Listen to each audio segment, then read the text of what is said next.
Second qualifier, Lobel Bruiser. Riding like you stole it. Riding like you stole it. First off the gate to grab the lead as they race into the lower turn. Away second is Lobel Bruiser.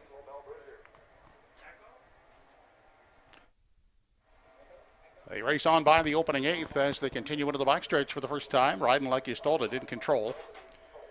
To the outside now. Here comes Lobel Bruiser. Now to take over the lead as they arrive at the opening panel. Lobel Bruiser is now the new leader. Opening up a quick 2.5, 3. Riding like you stole it. Will race out of the 2 spot. They continue into the turn as they race on by the 3/8. 30 seconds was the opening quarter. It's Lobel Bruiser in control. Clear by 3.5 now as they round the top turn and approach the half.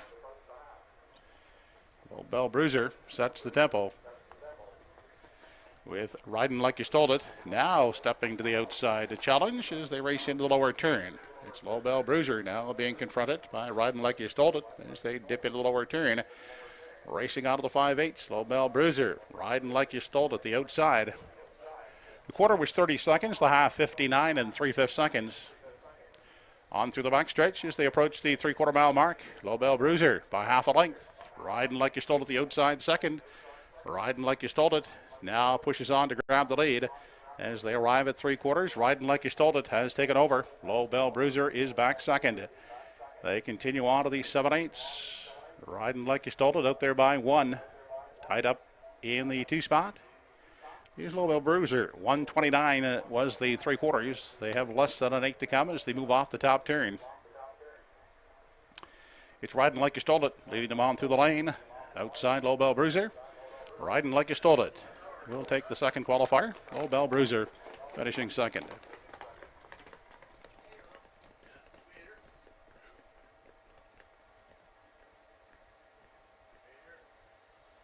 Mile in 1:58 and 3/5.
Here is the rundown of the first qualifier.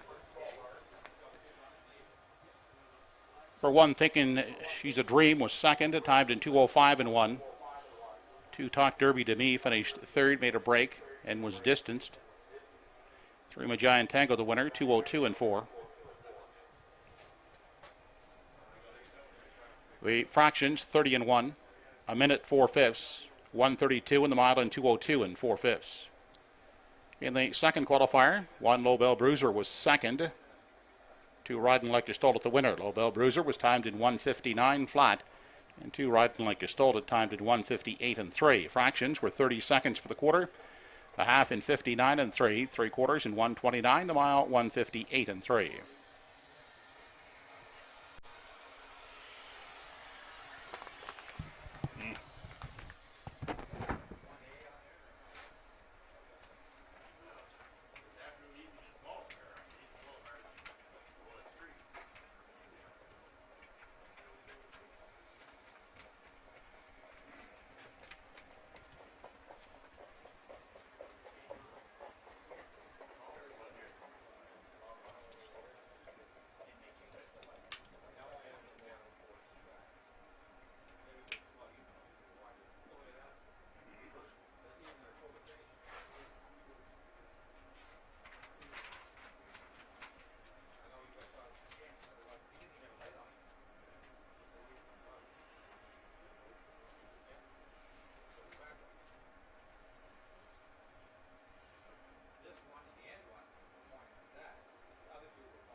Reminder to horse people in the backstretch that fenders will be required this evening starting in the first race. Again, fenders will be required starting in race 1.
Good evening, ladies and gentlemen, and welcome to Truro Raceway. The temperature in Truro this evening is 16 degrees Celsius.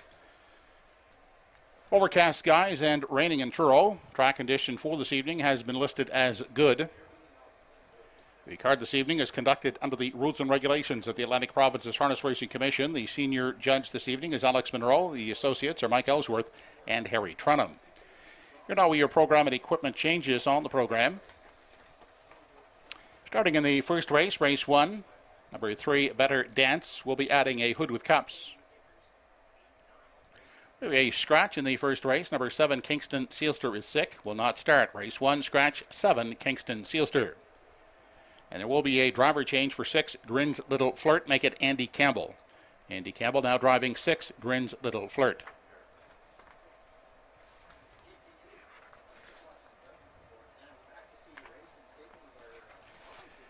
Over to the fifth race, in race 5, number 5, Westover Glow will also add a hood with cups.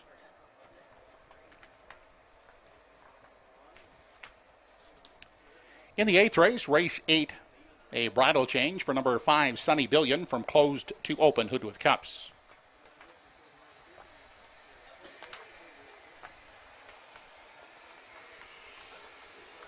In the 11th race, race 11, number 1, Tobin's Diva is sick and will be scratched. Race 11, scratch 1, Tobin's Diva sick.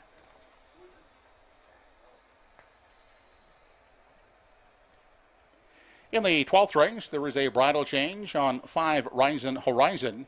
Make it close to open hood with cups. Those are your changes thus far on the program. Post time for the first race set for 6 p.m.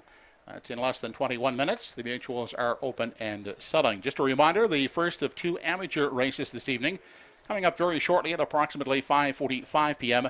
And the second amateur race will take place between races 2 and 3 on the program.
The entries are on the track and parading for the first of 2 amateur driving races this evening.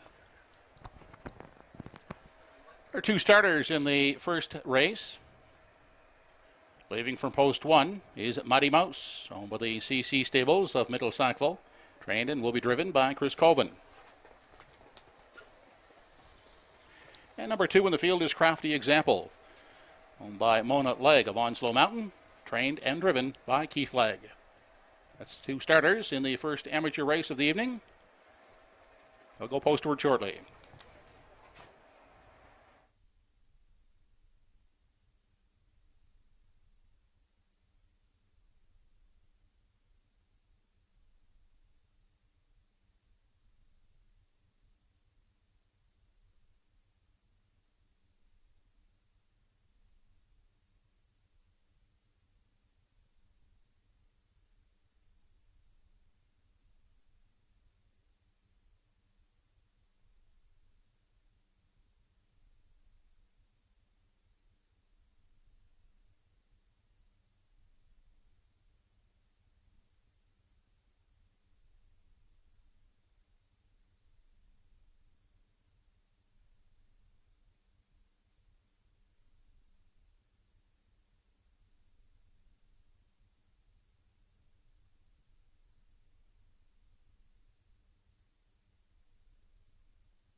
Getting set for the first of 2 amateur racing events this evening at Truro Raceway. Off-track conditions, maybe just a little bit. There are showers this evening there in Truro.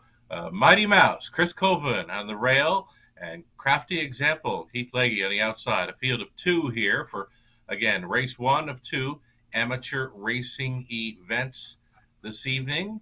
And they're sponsored by Equestrian Closet Consignment Shop, the Truro Harness Horse Owners Association, as well as Margaret Hobson and Caitlin Wesley. So amateur racing, I can always get behind. Mighty Mouse got the rail here. One of my favorite mares currently racing in Truro. I know her well from London. I remember she likes the cooler air, so she's got some off-weather here this evening. Here's hoping the weather is to her liking, and the inside post likely improves her chances. Giddy up and go, little mare, and drive on. CC. From post 2, it'll be Crafty Example, Keith Legge. He can go with these. Should now be rounding into form after a few starts on the season. Keith will have the option to go to the lead or take back and race from the pocket. They're in with a serious shot here. Good luck, Keith. It's the amateur race coming right up at Truro.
Amateur drivers and their horses are in behind the Home Hardware Building Center starting gate.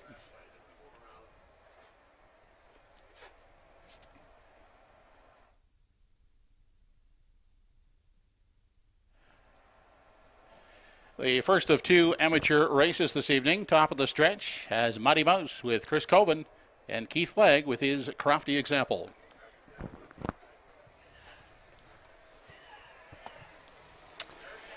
They are off in the first amateur race, and in at the rail, Chris Colvin is away quickly with Mighty Mouse, pointing the mare to the front as they race into the lower turn onto the opening 8th they head. And Mighty Mouse and Chris Colvin show the way out there a length and a quarter.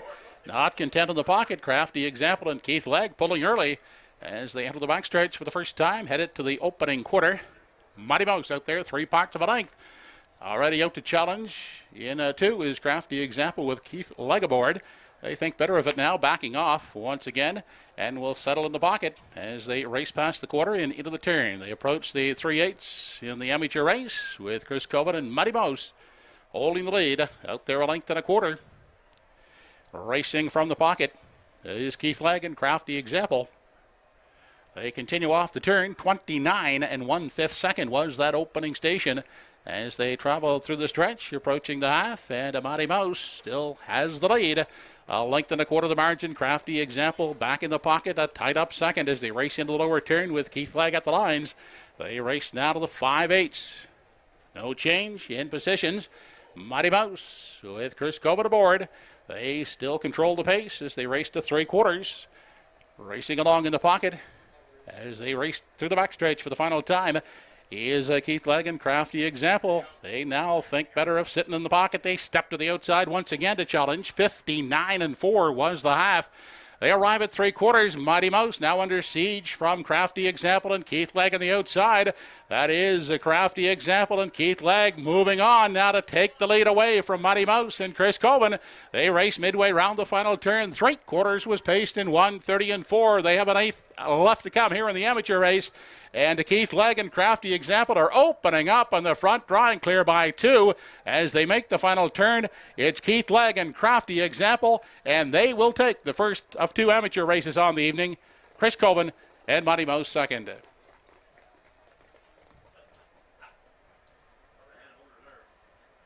The mile in 2:02 flat.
Hey, good evening, everyone. Welcome back to Truro Raceway in Nova Scotia. I'm Sugar Doyle, based out of London, Ontario, for Universal Media Studios, based out of Charlottetown.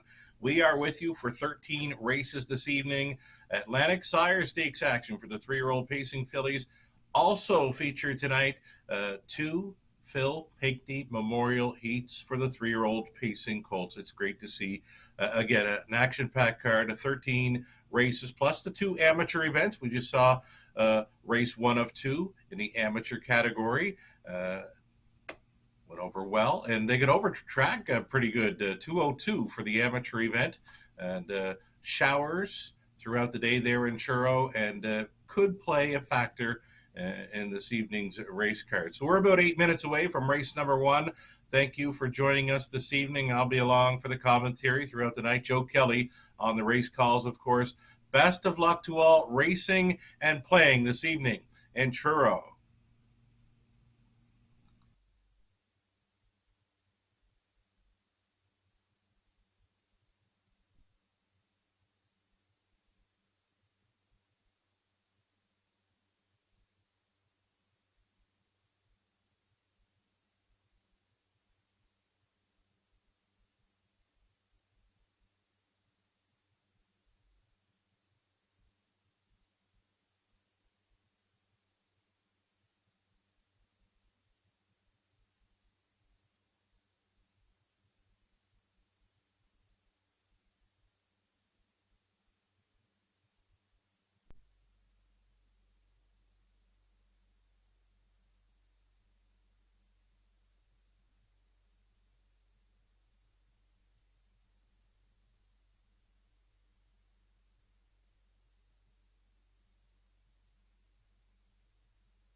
Horses now entering the track and parading for tonight's first race.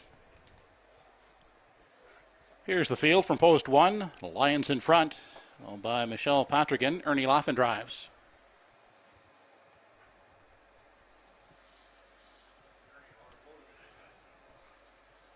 Tobin's Roland from post 2 gets Ken McDonald for more occur.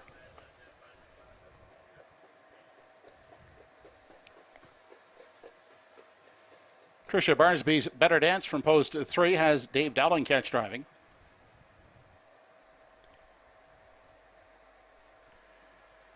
Debbie Francis, Roseanne Langell, and Wayne McRae, along with Fonzie McCachran, share ownership of number 4, Widmere Maria. Paul Langell drives.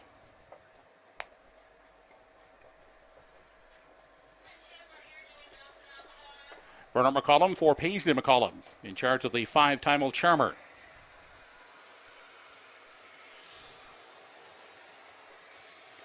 Number 6 in the field is Grin's Little Flirt, owned by Clayton Stevens. Note the driver change to Andy Campbell. And number 7, Kingston Sealster, has been scratched. Post time for the first in 4 minutes.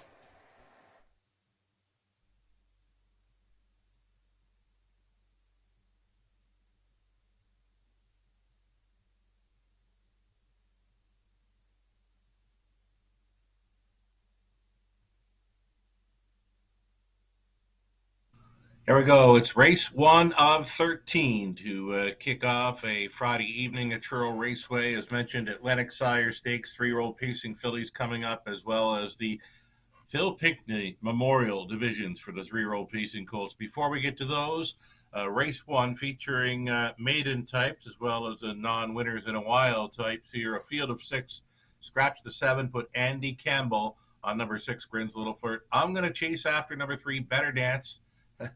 Yet to see a win ticket sold on this horse tonight. I love this horse to start things off. Dave Dowling hopping up, I'm told, had traffic issues last time out and was racing very green in there. This 3-year-old son of Better's Delight. Look for a major turnaround this evening. No tickets sold just yet on the win side of things for number 3, Better Dance. Again, Dave Dowling picks up the drive, caught in traffic last time and was racing green. Maybe gets pointed towards a front end mission here tonight. The price should be right. Demand value on number 3, Better Dance.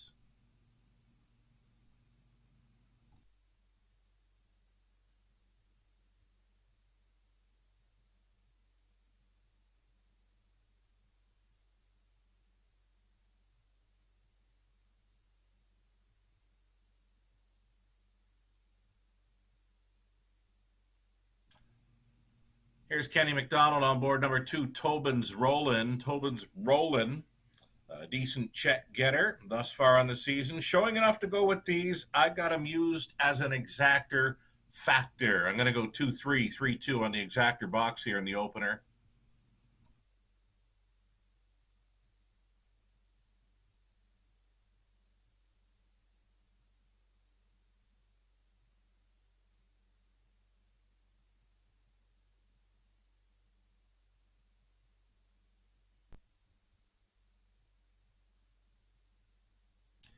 Just about a minute left for wagers now on race one for Truro.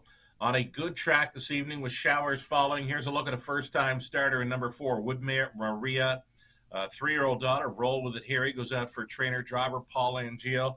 Now the qualifier says she can hit the ticket in here. I agree with that. The qualifier, she come home in 30 and change, a mile 2.5 and 3. There's not a whole lot in here. So for the first-time starter, number 4, Woodmere Maria, I've got her pegged as a top 3 selection. Still time.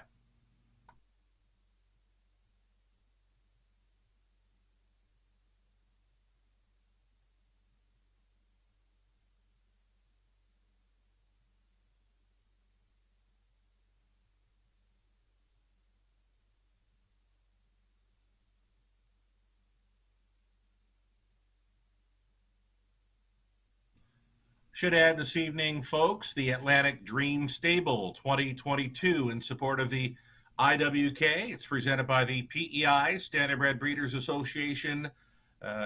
Kelly McEachen on track this evening with pamphlets, entry forms, and info for this event. It's a $20 entry fee, and it all goes to the IWK. First cash prize of $2,000. The entry deadline for this, it's next Friday, June 22nd. For more info, visit atlanticdreamstable.weebly.com.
Starters in the first race are lining up behind the Home Hardware Building Center starting gate. It's post time.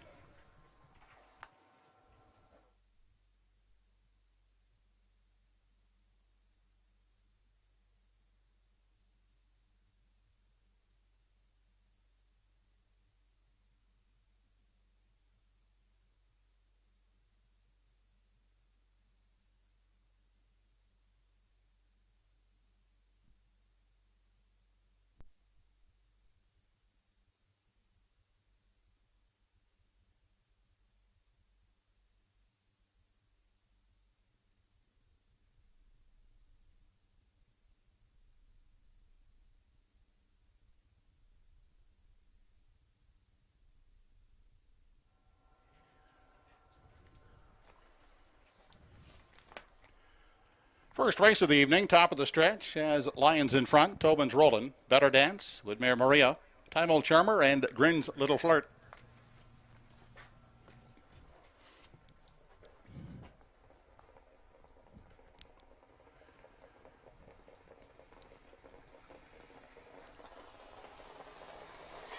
They're off and pacing. Better Dance off the wings of the gate quickly, looking to grab the early lead. Tobin's Rollin' is away second, and out there 3 high. That is Grin's Little Flirt. Now up looking for a good early spot as they race by the opening 8th. Better Dance emerging with the lead. Grin's Little Flirt will get away in the pocket. Off stride at the rail went Lions in front, moving up into 3. He's Tobin's Rollin'. Then the 4th one as they continue past the opening quarter is Time Old Charmer. Outside and moving up into 5 is Woodmere Maria, and trotting the field is the breaker Lions in front. They're in single file fashion now as they travel on to the 3/8 up front. Better Dance showing the way out there by a length. The pocket sitter is Grin's Little Flirt, followed out the rail by Tobin's Rollin' in a 3, gap of 2. Back to Time Old Charmer, who looks at it from 4. And the 5th one, Woodmere Maria, with 1 beaten in the breaker, Lions in front. 29 seconds was the opening panel. No change in positions. They travel up to the half. And up front, it's still Better Dance leading the way. The pocket journey to Grin's Little Flirt. Then a tight up third is Tobin's Rollin'. And racing along in 4, that is Time Old Charmer. Then back in 5 is Woodmere Maria. Still at the tail end is Lions in front. Still no change. They move to the 5/8 now. Better Dance is the one to catch the half. 101 and 4. With Grin's Little Flirt in the pocket second. Gapping out a bit there in 3. That's Tobin's Rollin'. 4th along the rail, Woodmere Maria. They travel onto the 3/4 led by Better Dance. Still in the pocket is Grin's Little Flirt under a tight rein. Along the inside, Tobin's Rollin' is pacing along in 3. Advancing outside, Time Old Charmer first up from 4. Then Woodmere Maria has 5. And Lions in front, the 6th one. They move now to the 7/8 now. Pocket pulling. There goes Grin's Little Flirt up to engage Better Dance as they travel past the 7/8. And Grin's Little Flirt will take over the lead. Back second now is Better Dance. 1:33 was the 3/4. They make the final turn. Grin's Little Flirt has taken over. Better Dance second. Third along the inside is Tobin's Rollin'. On down the lane they come. It's Grin's Little Flirt to win the opener. Second is Better Dance, and finishing third is Tobin's Rollin'. The mile in 2:04 3/5.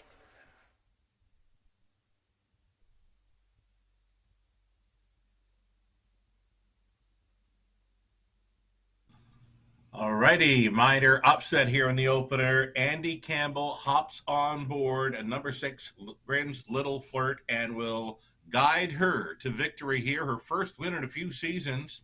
Make that 35 career wins now for Grin's Little Flirt. It's been a long time since she's posed for a winner's circle photo, but she'll do so this evening again.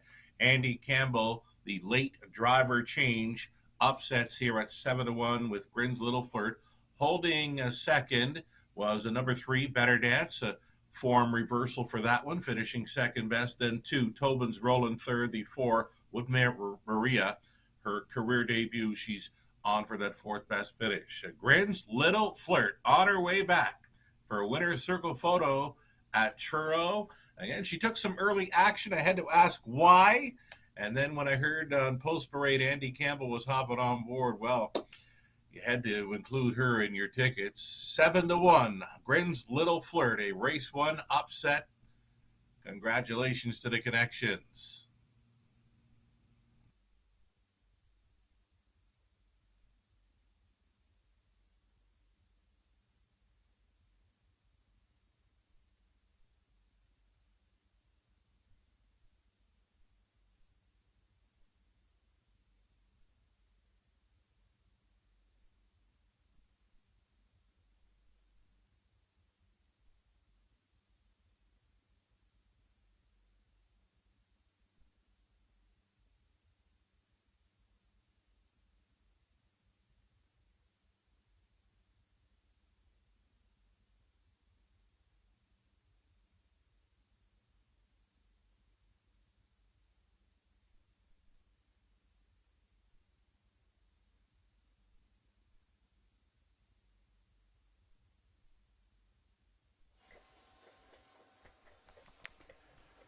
Back in victory lane is the first race winner, number 6, Grin's Little Flirt, a 13-year-old bay mare by Grin from ear to ear. Owned and trained by Clayton Stevens of Pugwash. Catch driven this evening by Andy Campbell, Grins Little Flirt. Winning in 2:04 and 3/5.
Race 1 is now official. 1 Lions in front was 6th.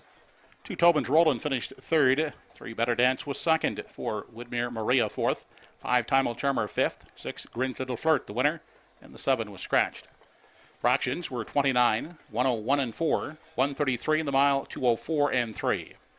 Rechecking from the top, 632, 45, 1 scratched. 632 try in race 1, $325.10. The 6-3 exactor, $41.40. Upcoming in races 2 and 3, the Daily Double. Second race and third race has no changes. Post time for race 2 in 9 minutes.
Fillies are now on the track for the second race, race 2, B division of the Atlantic Sire Stakes for 3-year-old pacing fillies. They'll compete for a purse of $3,000. Here's the field.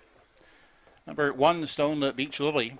owned by Ultimate Stable, along with Todd and Trish Hardy, with Todd Troints driving. Trained by Todd Hardy.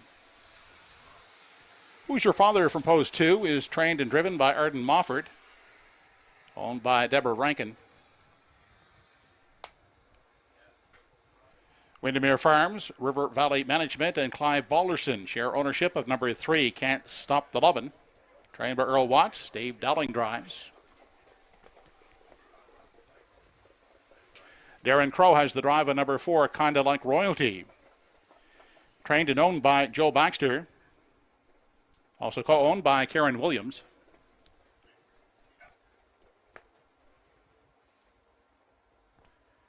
In a Rush stable are the owners of 5, Candy Apple Red. Trained by Eddie Doucette, Corey McPherson in the driver's seat. That's the field for race 2, B division of the 3-year-old pacing fillies, with post time in 5 minutes.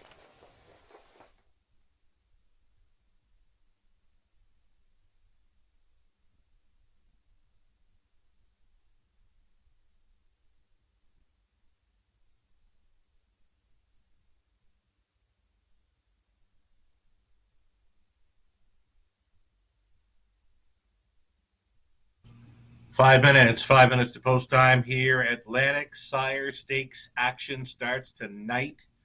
Happens at Truro Raceway. It's going to be the 3-year-old pacing fillies. To start things off, I'm liking number 3. Can't Stop the Lovin' here. Dave Dowling on board. For me, this one kind of jumps off the page here as we dive into the Atlantic Sire Stakes action. A very easy winner, 2 back. She was 27-4 in the end of a 158-3 win. I think you can put her on top right now. A second choice at 6-5.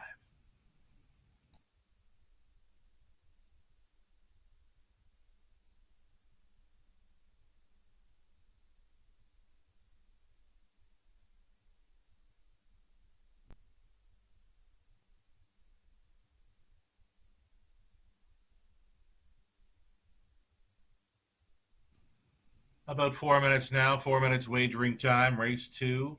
And getting a look at a co-favorite here in number 4, Kinda Like Royalty. The season debut for this filly, trained by Joe Baxter with Darren Crow on board, does show a 157-2 mile last season. Still a maiden coming in, but certainly worth a serious look. Now, the thing about a horse making their first start of the season, I don't mind them when the track conditions are perfect, fast, clear, sunny day. But right now we're talking about off-track conditions for a horse who has yet to race this season. I tend to think they go a little bit easier on them when it is their first start back and the track condition isn't the 100% perfect. That's what we're going to see here, I believe, for number 4, Kinda Like Royalty. I like her chances to hit top 2 or 3. I just don't like her to win it now, especially when the track condition rated good her first start of 2022.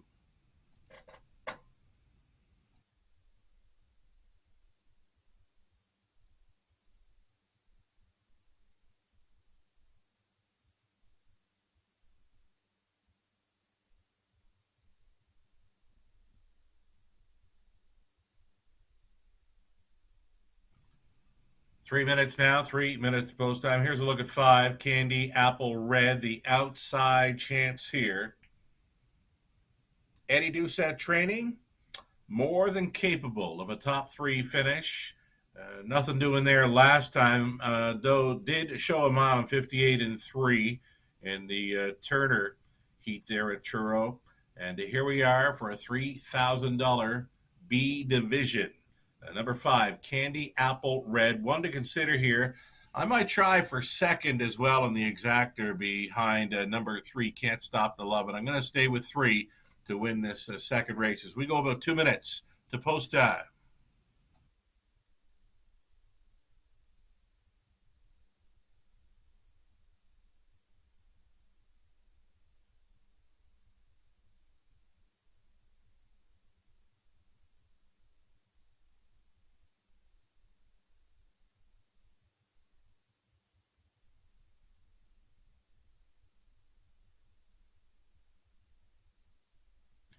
Number 2, Who's Your Father?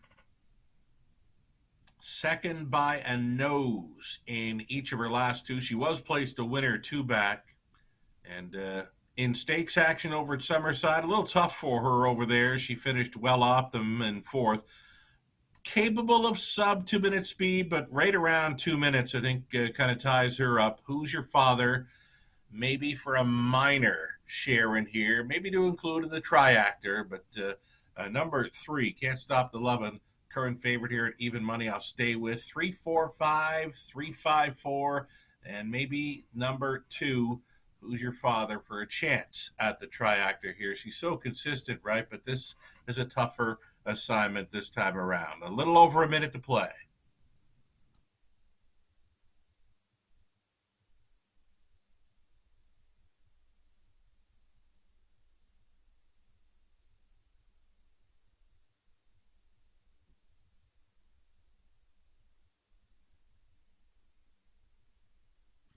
We've chopped up the rest. Why not have a look at one? Stone Beach Lily, daughter of Stone Bridge Terror, out for her season debut. And like number 4, kind of like Royalty, still a maiden coming in, both 1 and 4, making their season debuts over this off track this evening.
Home Hardware Building Center starting gate is on the move for race 2. It's post time.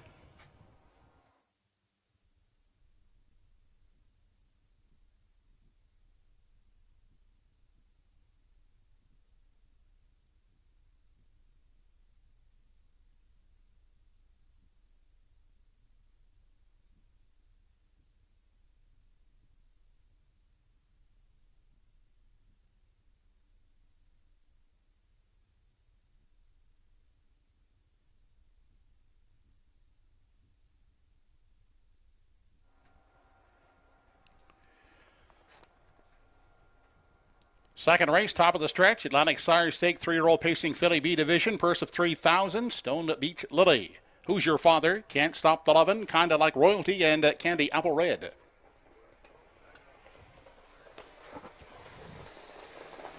Way air off and pacing. Off the gate quickly, Who's Your Father? And Can't Stop the Lovin'. As they race into the turn, Stone Beach Lily and at the rail is also moving out. Those 3 across the track as they battle for early position by the opening 8th and into the backstretch, gapping out their 3rd and along the inside. Is Kinda Like Royalty outside and racing in 4. Is Candy Apple Red on through the backstretch for the first time as they head to the quarter. It is Can't Stop the Lovin' winning the early battle, opening up a quick 2.5 length lead on Stone Beach Lily, who's the pocket rider. Then along the inside, grabbing a seat in 3 was Who's Your Father. Followed in 4 by Kinda Like Royalty. And the 5th filly, Candy Apple Red, as they race single file to the 3/8 opening panel in a brisk 28 seconds flat as they make their way off the top turn. Up front, Can't Stop the Lovin' leads the way into the lane as they approach the half, out there by 2. Stone Beach Lily a little closer second, staying inside is Who's Your Father. Up first over as they arrive at the half is Kinda Like Royalty, and the trailer and stepping to the outside, Candy Apple Red. They traveled into the lower turn on their way now to the 5/8. Can't Stop the Lovin' is still the boss up on the outside and pressuring first over. Now finding a seat in the pocket was Kinda Like Royalty. Backing off is Stone Beach Lily, now 3rd. Outside racing 4th, Candy Apple Red. And Who's Your Father is now trailing the half, 59 seconds flat. They approach 3/4, led by Can't Stop the Love and Kinda Like Royalty. Now back to the outside, and Kinda Like Royalty up to engage Can't Stop the Lovin'. Those two hook up as they race on to the 7/8. Gapped out by some 5 lengths, and moving up into 3 is Candy Apple Red. 4th along the rail, Stone Beach Lily. And at the back is Who's Your Father? An 8th left to come, and Can't Stop the Lovin' has opened up now by 2 as they make the final turn. Back second is Kinda Like Royalty. 1:28 and 2 was the 3/4. Can't Stop the Lovin'. Kinda Like Royalty once again back to the outside at the line. Kinda Like Royalty nails Can't Stop the Lovin' at the line. Third is Candy Apple Red. 1:59 flat.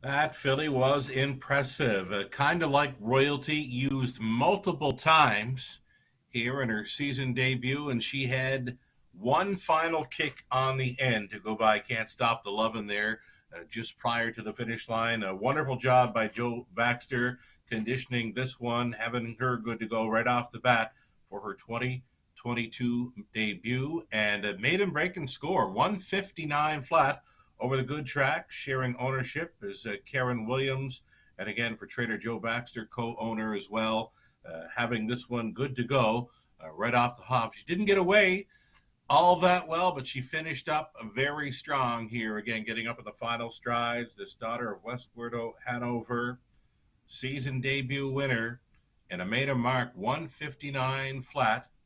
Second best was the pace setter, Can't Stop the Lovin'. And up for third, Candy Apple Red. It's a 4-3-5, top 3 unofficial in Atlantic Sire Stakes action for the 3-year-old pacing fillies. Kinda Like Royalty. Kinda sharp here in her season debut. Congratulations.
Back in victory lane, the second race winner, Atlantic Sire Stake B Division, 3-year-old filly is going to Kinda Like Royalty, bay daughter of Westwardo Hanover. Daughter of the Royal Majesty Dam, Lady Kellyanne, was bred by Gary McPherson of North Wiltshire, Prince Edward Island, now owned by Joe Baxter of Falmouth and Karen Williams of Hants County. Trained by Joe Baxter, driven this evening by Darren Crow, Kinda Like Royalty, picking up a maiden mark of 159 flat.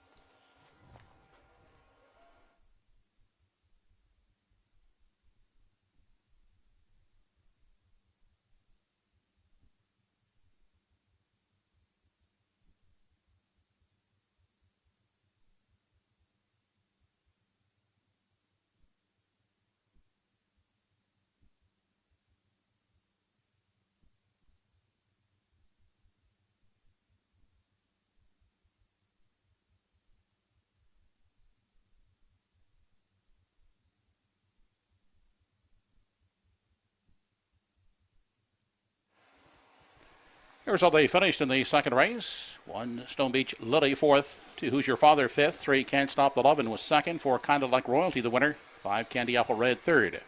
Fractions 28, 59, 128 and 2 in the mile and 159 flat. Top down 4-5 2-1-3. The 4-5-4-3-5 try in the second race, $52.10. 4-3 exactor, $12.30. Upcoming in the third race, no changes. Post time in less than 14 minutes. Up next, prior to the third race, will be the second amateur race of the evening.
The entries in tonight's second amateur driving event are on the track and on parade.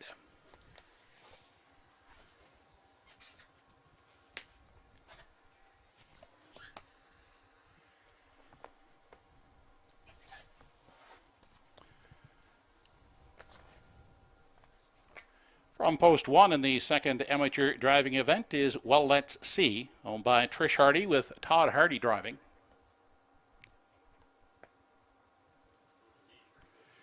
Coot Cobbler from post two has Heather Gaddy doing the driving for the Autumn Gold Stable of Sydney.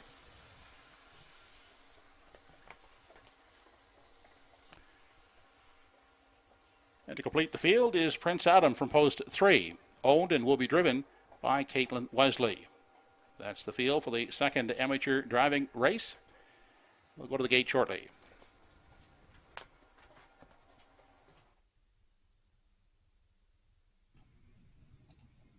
All right, race 2 of 2 amateur events, Truro Raceway, sponsored by Equestrian Closet Consignment Shop, the Truro Harness Horse Owners Association, as well as Margaret Hobson, Caitlin Wesley. This race featuring Well Let's See, debuting for Team Hardy, Todd Hardy on board.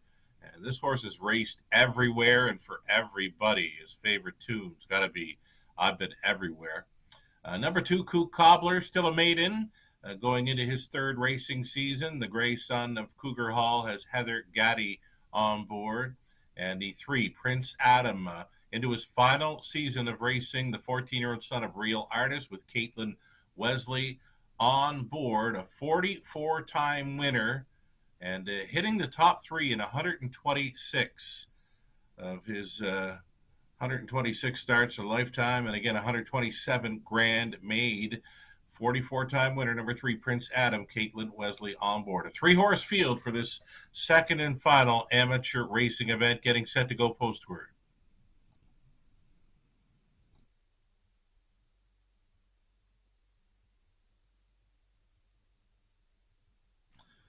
We'll also wish everybody luck at the Walter Dale Invite tomorrow afternoon at EPR in St. John, New Brunswick. Post time for the 5-dash card, 1 p.m. The $6,000 invite for the Walter Dale, featuring the likes of Time to Dance, Blood Money, Bet 'em Again, American Risk, Batter Up Hanover, Father of the Year, and Screen Test. A field of 7 lining up for the Walter Dale Invite. $6,000 purse tomorrow afternoon at Exhibition Park Raceway in St. John.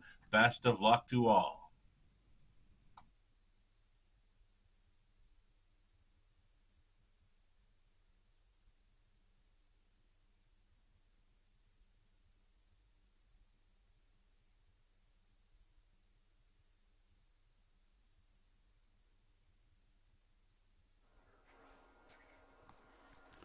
Drivers and horses in the second amateur event are lining up behind the Home Hardware Building Center starting gate.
Second amateur driving event, top of the stretch. Well, let's see with Todd Hardy, Coot Cobbler, and Heather Gaddy. And from post 3, Prince Adam with Caitlin Wesley.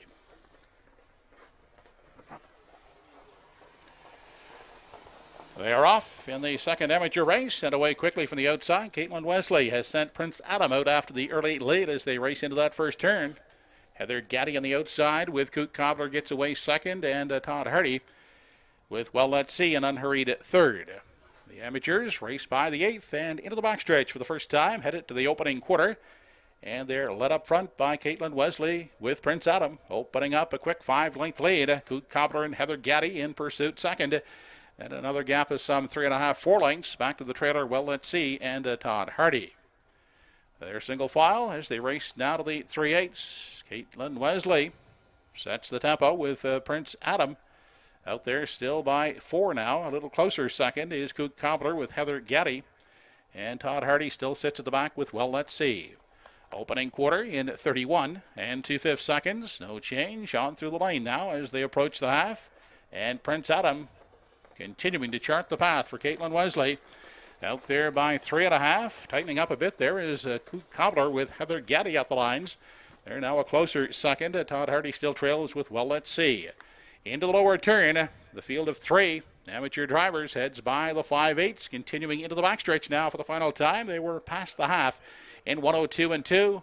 And there's no change in the front end. Caitlin Wesley still has her Prince Adam in control as they approach 3/4 to the outside. Cook Cobbler and Heather Gaddy are still there second, and staying in at the rail as well. Let's see, and Todd Hardy, who now close the gap as they race now to the 7/8. Prince Adam is the one to catch. Caitlin Wesley in the bike still out there by 2.5. Now second as well. Let's see with Todd Hardy, and outside of third is Cook Cobbler and Heather Gaddy. They were past 3/4 in 1:33. Amateurs have less than an eighth to come, and here comes Todd Hardy with well, let's see. They're now moving up now to engage Prince Adam and Caitlin Wesley for the stretch drive. It's still Caitlin Wesley and Prince Adam. Here comes Todd Hardy. Well, let's see. Down to the line. Todd Hardy up to win it in the final strides with well, let's see. Caitlin Wesley second with Prince Adam, and third is Cook Cobbler and Heather Gaddy.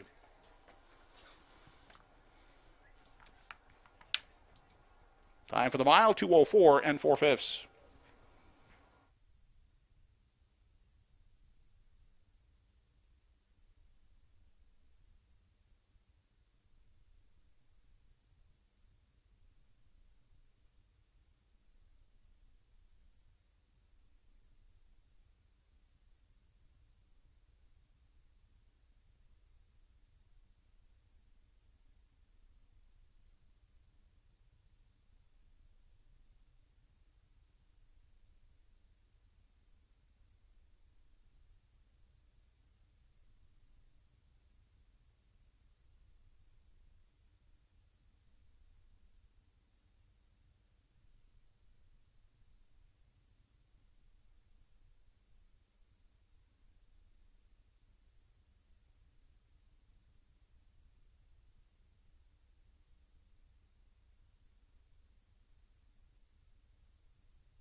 Now back in the winner's circle, the winner of tonight's second amateur race, number 1, well, let's see. 9-year-old gelding by Well Said, owned by Trish Hardy, trained and driven by Todd Hardy. Todd at Well, let's see, take the second amateur driving race in 2:04 and 4/5. Congratulations, Todd.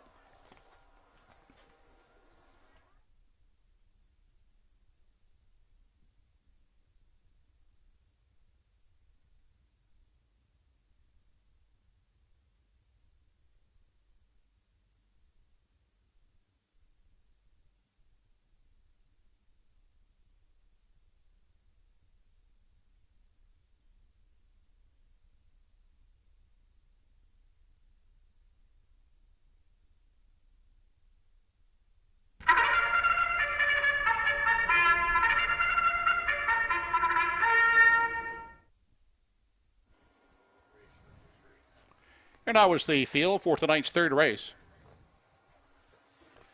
Number 1, Tobin's Reward, owned by the estate of Charlie Piper, along with Darren Crow driving.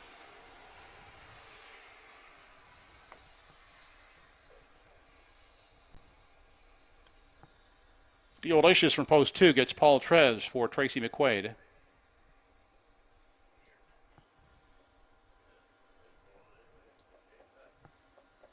Paul Langell gets the drive on 3. Better on than off for Ratchford Stable.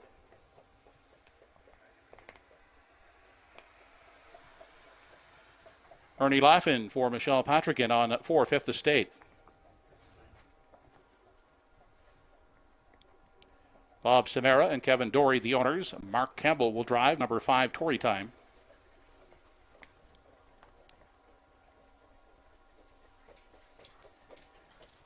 Danny Gillis owns and drives from post 6, Divide, co-owner Beverly McIsaac. And number 7 is Jack Flash is a Gas. Henry Smallwood for Cyril Harvey. Post time for race 3 in 5 minutes.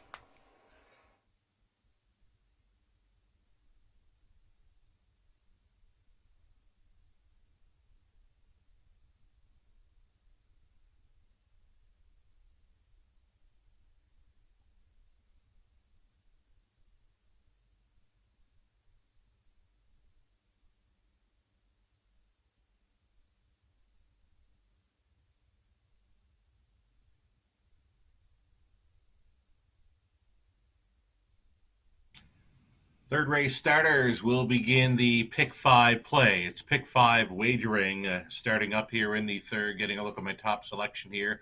Got to go to the 5. Tory Time, this homebred for the Curran family of Prince Edward Island. The early miscue last time out took every chance away from this one. He'll have to mind his manners this evening. Was second best before that, and a pair of victories prior to the second best finish. So Tory Time just has to mind his manners here. 7-2, a decent price with Mark Campbell on board for trainer Danny Romo.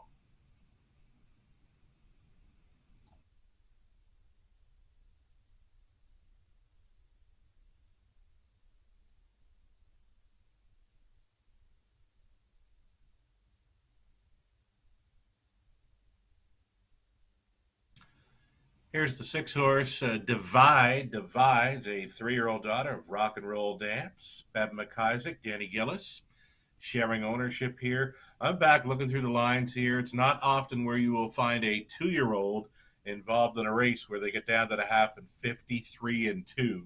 That was her final start. She had enough in her 2-year-old season after trying to keep up with them there at Lexington. That was early September. Again, involved in a race where they got to the quarter 26-2, the half 53-2, and this filly wanted no more. She was put away for the winner, and now she shows up in Nova Scotia. She was second best in her Truro debut. Then she went and won at Inverness, a winner by almost 40 lengths, an amount of 157-2 for her current lifetime best.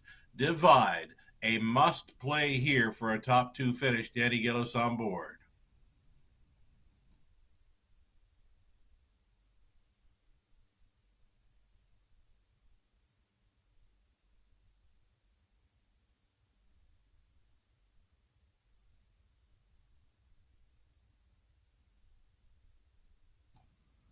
Here's the 3, better on than off.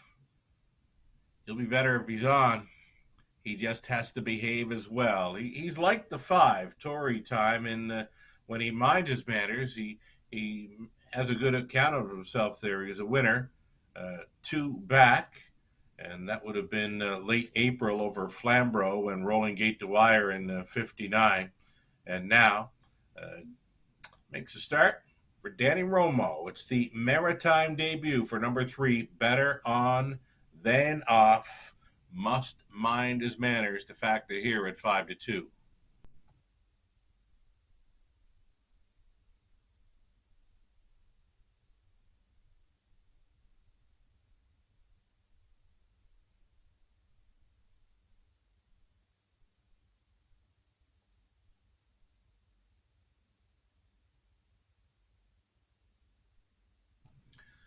Driver Darren Crow already in the winner's circle with that kind of like royalty for trainer Joe Baxter, race number 2. Very impressive season debut for kind of like royalty. I just didn't think she had it in her to go a trip like that. Used multiple times in her season debut to pick up an Atlantic Sire Stakes win, her maiden victory. And here's Darren Crow trying to get there with the one Tobin's Reward. That rail advantage should help this filly's chances. Darren does the training for the owners, Charlie Piper Jr. and Brendan Crow. Tobin's Reward at 6-1, a value player here with the inside advantage. And again, this one's starting up, the pick 5 play, pick 5 wagering here on race number 3.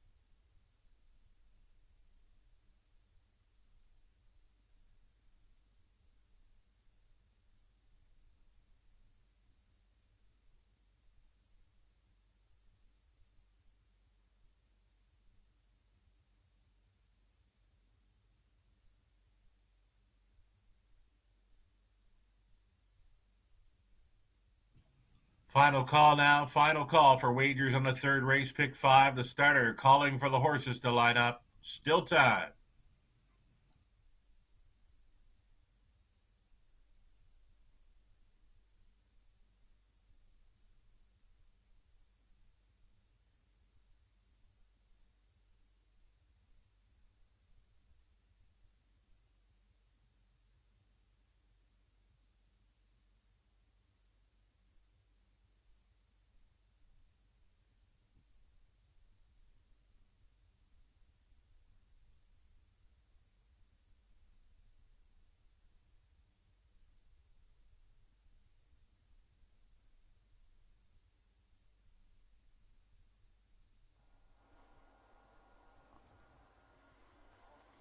Home Hardware Building Center starting gate now in motion for the third race. It's post time.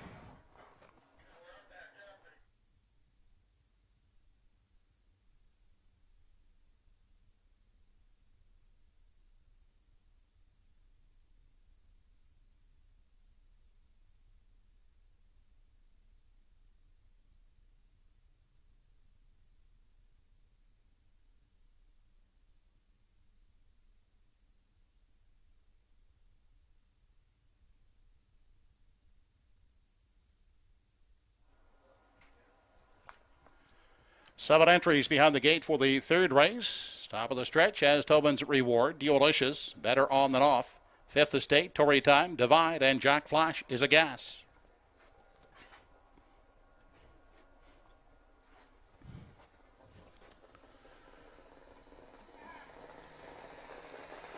They are off and pacing, and Divide gets the first call as they race into that first turn. Down at the rail is Tobin's Reward to get away second. And Delicious sits on the limb and now takes a tuck in 3, caught wide fourth. That is Tory Time. Unhurried in 5 is Better On Than Off. Off Straddle on the inside went Fifth Estate, and moving up, Jack Flashes a gas into 6. On into the backstretch, they head to the opening quarter. Divide shows the way, quickly driving up now to second is Tory Time. In along the rail, Tobin's Reward looks at it from 3. A tied up fourth is Delicious. Then Better On Than Off is next in line from 5. Trying to close the gap in 6 is Jack Flash is a gas, and the breaker. That is Fifth Estate who trails. They continue past the 3/8 now, and Divide shows the way. 2.5 lengths is the lead on Tory Time. Then another gap of 3 lengths back to Tobin's Reward, who holds down the 3 spot. Delicious looks at it from 4. The 5th in line as they approach the half is Better On Than Off. The quarter was paced in 29 and 1/5 second. They continue on into the lower turn, and Divide is still in charge of the field as they race to the 5/8 in the pocket. That is Tory Time, who peeks to the outside. Now a closer third is Tobin's Reward, followed at the rail by Delicious in 4.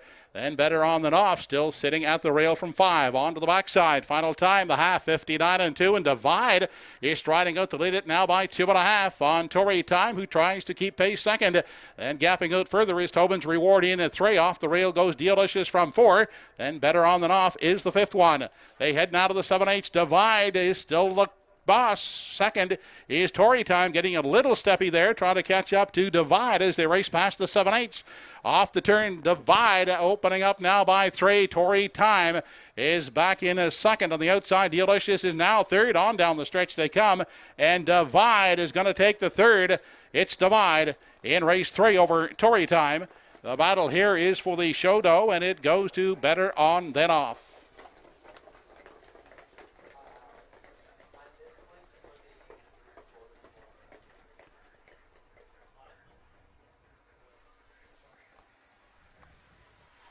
The mile in 1:57 and 2/5.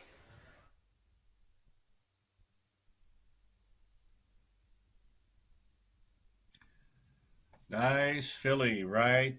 Exploded off the gate, and this race was never in doubt when she took command. Divide, a 3-year-old daughter of a rock and roll dance, easily wiring up the field here. She went through the half in 59 and 2. She was 58 flat through the final half to score in 1:57 and 2. This is over a good track, folks. Right to her mark over the good track. Tory Time rode the pocket, as track announcer Joe Kelly mentioned. He got steppy rounding that final turn. Otherwise, I think he would have made it close nearing the finish. But he settles for a second best effort, finishing about 5 off the leader here. And up for third, the newcomer, Better On Than Off, was minding his manners in his Truro debut to finish third best. A 5-6, make it 6-5-3 unofficial. No doubt about that winner. Divide sails on to victory here for the owners of Danny Gillis and Bev McIsaac. Danny training and driving for the victory. An easy win as Divide doubles up in Nova Scotia.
Back in the winner's enclosure, third race winner, number 6, Divide. 3-year-old bay filly by a rock and roll dance. The Sun Beach Somewhere Dam, Geometry. By Danny Gillis of Port Hood and Beverly McIsaac of Fairview PEI. Trained and driven by Danny Gillis. Divide going right back to her lifetime mark, 1:57 and 2/5.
Here's how they finished in the third race. 1 Tobin's Reward 5th, 2 Delicious was 4th, 3 Better On Than Off was 3rd, 4 Fifth Estate 7th, 5 Tory Time 2nd, 6 Divide the winner, 7 Jack Flash is a gas 6th. 29 and 1 the quarter, the half 59 and 2, 3/4 and 127 and 4, and the mile 4 divide 157 and 2/5. From the top 5-4-3, 7-2-1-6. Triactor 6-5-3 combination $20, 10 cents. 6-5 exactor $8.70. Daily double 4-6, return $26.20.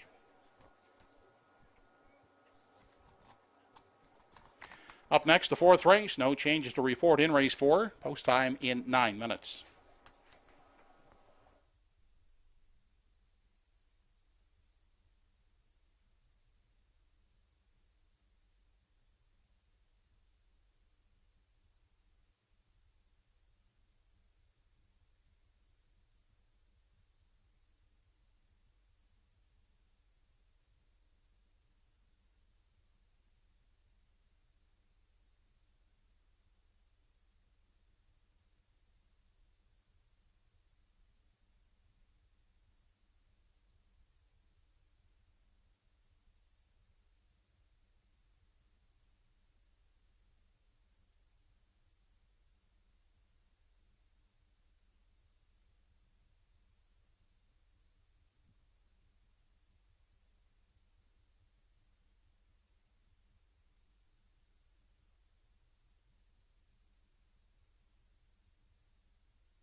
Big stop there from Williams. Wrap around here and scores.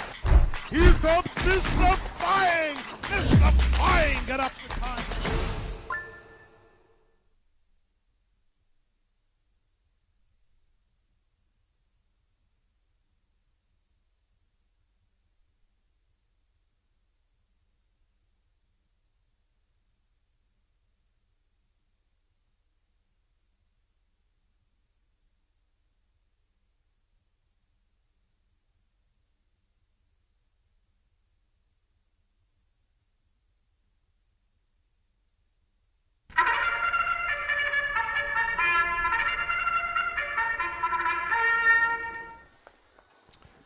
Horses now on parade for tonight's 4th race. Number 1 is Woodmere Denver, owned by Daniel Hiltz, along with Jeff and Bob Skinner. Gilles Berriot drives.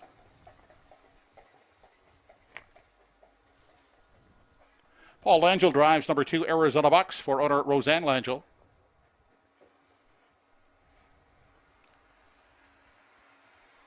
Number 3 in the field is What Can You Say, owned by Pam Moore, driven this evening by Arden Mofford.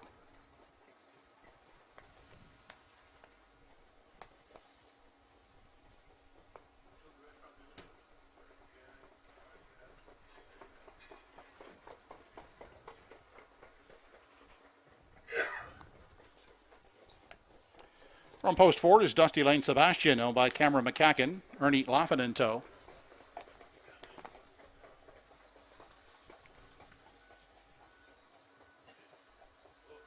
Andy Campbell is the driver of number 5, Hardy Mill Joe, owned by Hardy Mill Stable, and Ken Hardy.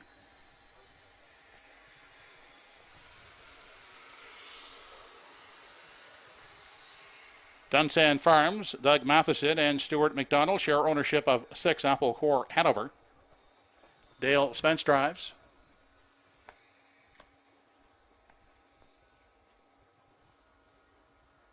And number 7 is Brookdale Jim, owned by the Paulies Doug Jr. and Sr. Bernard McCollum drives. That's the field for the 4th. Post time in 5 minutes.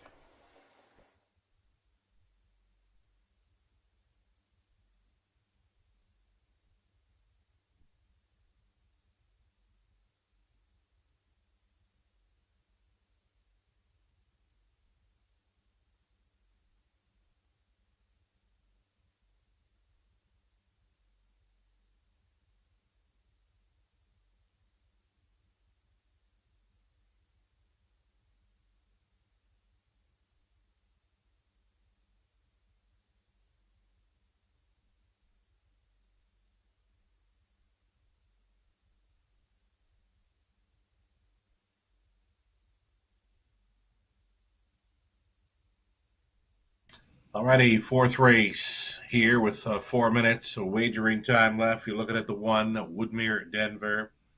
Woodmere Denver gets an easier spot this time around, plus the rail to work with. I think he can get back to his winning ways here. So too does the betting public. 3-5 on number one, Woodmere Denver. Gilberto on board for trainer Daddy Romo.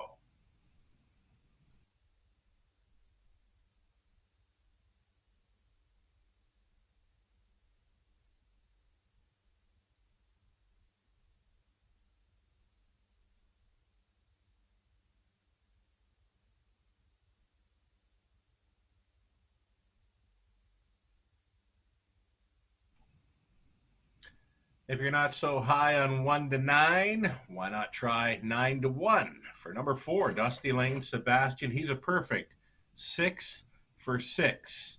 When talking about top two finishes this season, that's a win and 5 seconds from 6 outings. He just missed last time out when Grit grinding away on the outside to finish second by a nose. A sharp mile, 58-1, a sharp final quarter, 28-3. He just keeps on coming forever.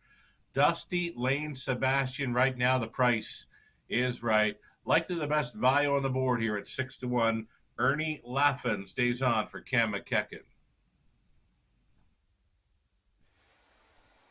Number 3, what can you say has returned to the paddock for equipment repair?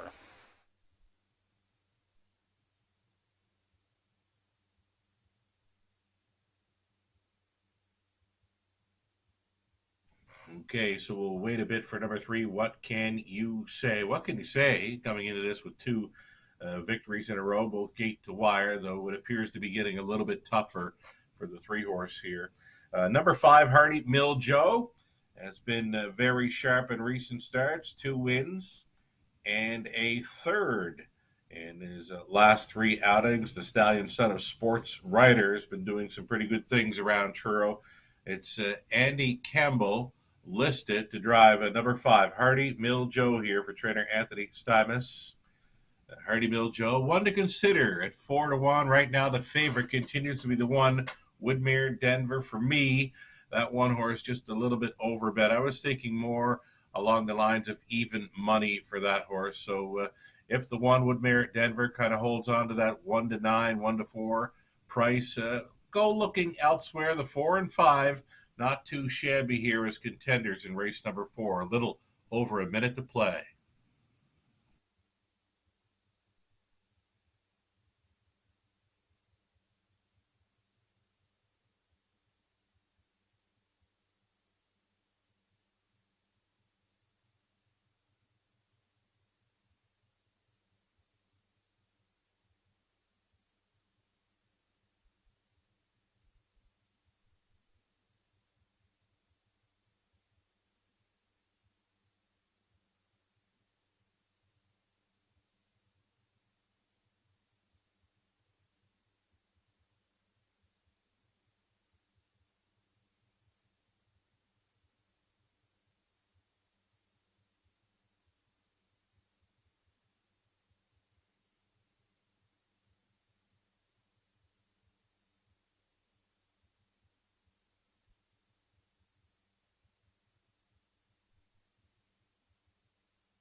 It's fourth race post time. Home Hardware Building Center starting gate is moving.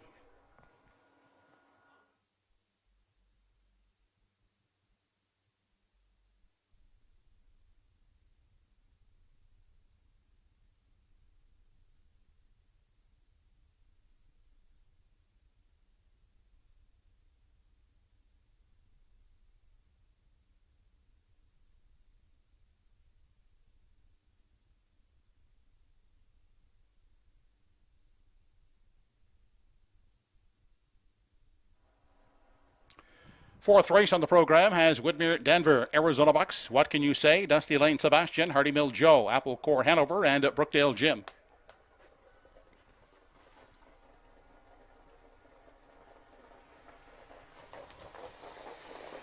They're off and pacing. Woodmere Denver at the rail. Shoots off quickly now to grab the early lead. Pocketing up is Arizona Bucks second. Coming away in the 3 spot is What Can You Say? Dusty Lane Sebastian is the 4th one. Grabbing a seat at the rail is Hardy Mill Joe from 5. 6th away is Apple Core Hanover. And trailing the field, that is Brookdale Jim.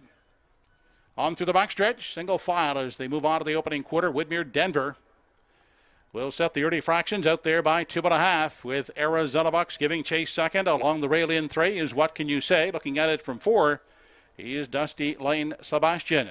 And Hardy Mill Joe gapping out in 5. Apple Core Hanover is the 6th one, and 7th is Brookdale Jim. 28-4 was the quarter. Off the turn and into the stretch. Off stride back there went Hardy Mill Joe as they traveled on through the stretch, approaching the half. An uncontested Woodmere Denver continues to chart the path out there a length and a quarter. On the pocket sitter, Arizona Bucks. A closer third is What Can You Say? Then Dusty Lane Sebastian is looking to the outside from 4. Apple Corp Hanover is back there, a gap out of 5th, and racing in 6th. Brookdale Jim, the breaker. Hardy Mill Joe is sitting at the back of the field. Onto the back stretch. 59 seconds was the half. On to 3/4. They're all in pursuit of Woodmere Denver out there now by 2. Quickly on the outside, Dusty Lane Sebastian now up alongside as they race past the 3/4. Dusty Lane Sebastian up to sail to Woodmere Denver as they race now to the 7/8 along the rail. Arizona Bucks trying to stay with them 3rd. Then losing contact there 4th is What Can You Say? Apple Corp Hanover now outside racing in 5, and 8th left to come. Woodmere Denver trying to fend off Dusty Lane Sebastian as they make the final turn. 129 and 1 was the 3/4. Woodmere Denver. Dusty Lane Sebastian on the outside, but Woodmere Denver will turn back the challenge of Dusty Lane Sebastian to win it by a length. Finishing 3rd is Arizona Bucks. The mile in 158 and 1/5.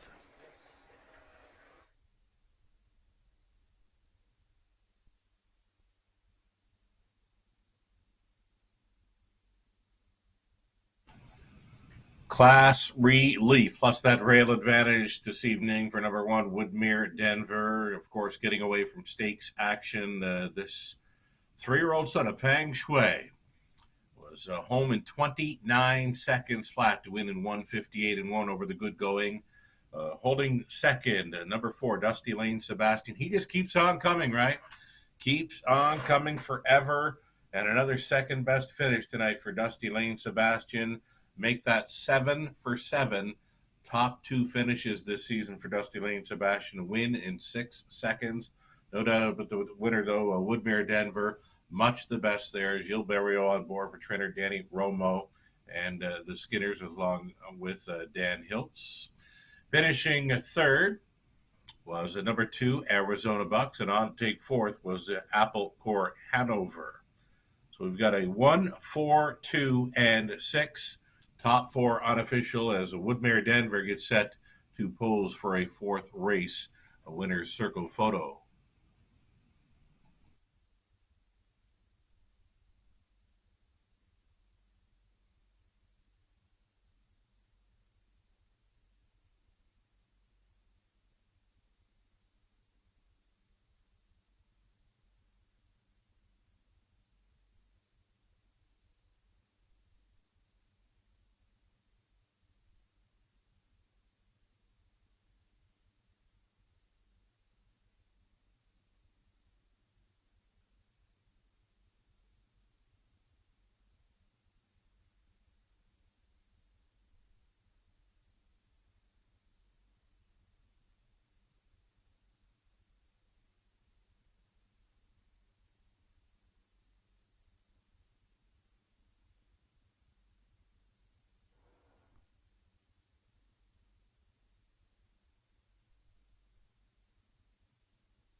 Fourth race winner now parading back in the winner's enclosure. Number 1 is Woodmere Denver, 3-year-old gelding by Pang Shui. Owned by Jeffrey Skinner, Bob Skinner, and Daniel Hiltz. Trained by Danny Romo. Driven this evening by Gilberto. Woodmere Denver, pacing in 158 and 1/5.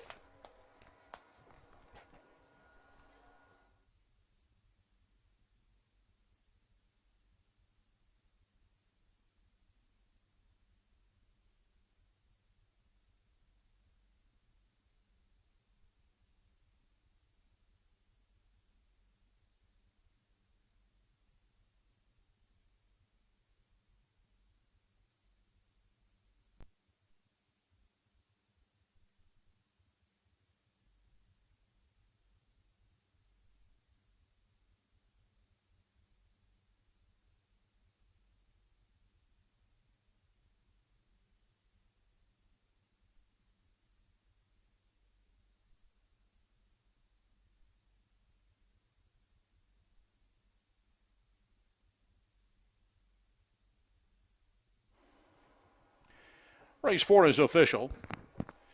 1 Woodmere Denver the winner, 2 Arizona Bucks third, 3 What Can You Say fifth, 4 Dusty Lane Sebastian second, 5 Hardy Mill Joe 7, 6 Apple Corp Hanover was fourth, and 7 Brookdale Jim sixth.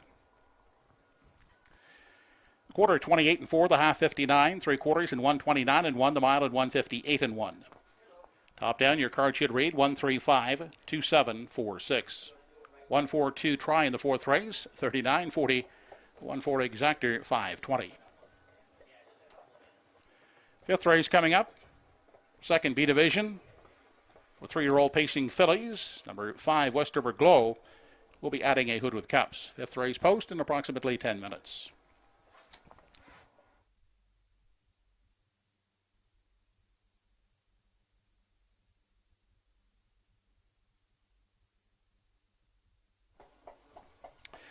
Ladies and gentlemen, at this time, I would ask if you would please stand and remove your hats and join us in a moment's silence in memory of longtime horseman and former trainer Stan Gabriel, who passed away at his home in Truro on May 24th at the age of 91. A native of Spring Hill, he would spend his younger years as a miner in Elkford, BC, before returning home to Nova Scotia to start a career in harness racing, which would span some 50 years. He campaigned several horses over his time as a trainer here at Truro, but the horse most people would associate Stan with was Maritimer, a Maritime-bred multiple stakes winner owned by Barbara Pearl. Maritimer won 21 of his 88 lifetime starts, including his final career start under Stan's care in November of 2014. Stanley is survived by his daughter Darlene, granddaughter Holly, and sister Arlene. He was predeceased by his wife Marie, along with siblings Willina, Alberta, Ruth, Helen, Aubrey, and Doris. If you now please join us as we observe a moment's silence in memory of the late Stanley O. Gabriel.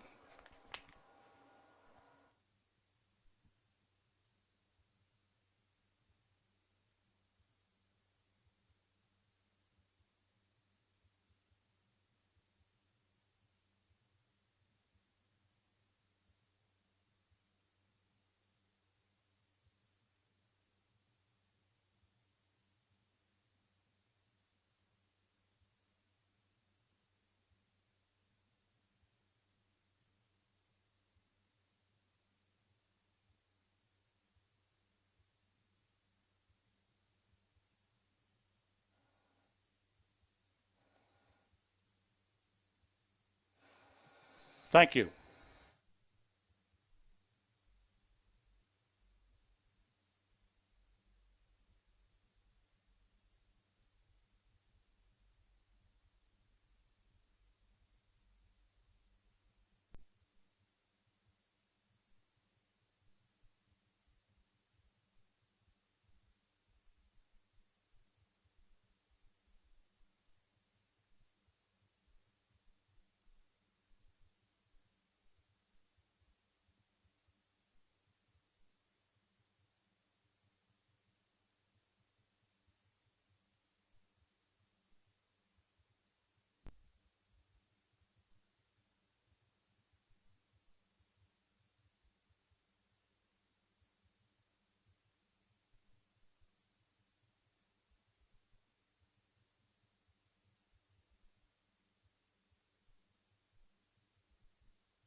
Now on parade, the starters in the 5th race.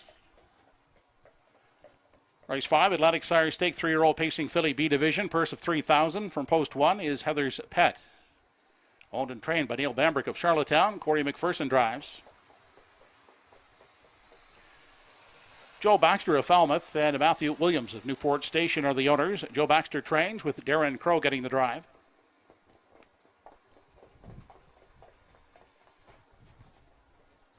Mark Campbell trains and drives from post 3, Cutter Loose, for the MCR Cutter Loose group of Charlottetown.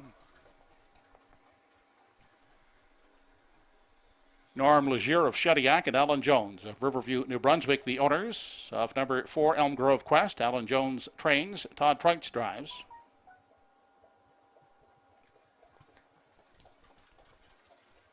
And to complete the field from post 5, West River Glow, owned by Haley McDonald of Stratford PEI. Claire McDonald trains and drives. 5 fillies for the 5th, post time in 3 minutes.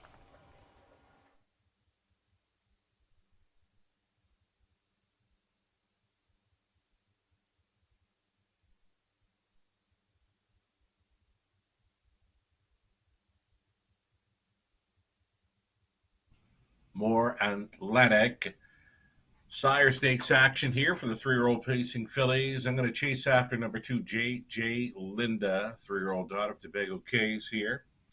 Huge improvement there in the season debut. She was 28-4 in her final quarter, pacing a mile at 157 flat. Another really nice filly in to go here for trainer Joe Baxter, who was winning race number 2. Was kind of like Royalty, I had mentioned. Kind of like Royalty in her season debut. Maybe not a great night to come back off the layoff on the good track conditions, but she was monstrous. Used up multiple times and pacing to a maiden mark of 159 over the good track. That was Joe Baxter training, kind of like Royalty with Darren Crow driving, and this combo teams up again here with number 2, J.J. Linda, here in race 5, a 6-5. Second choice, my top selection. I'm sticking to it.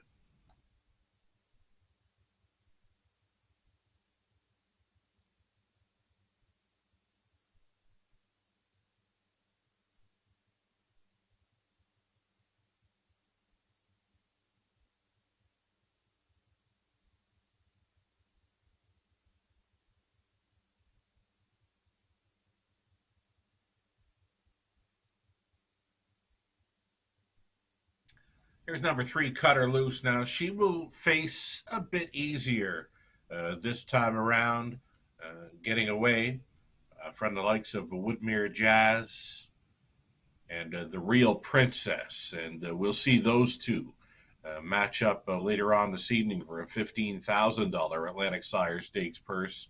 Right now, though, Cutter Loose gets some class relief.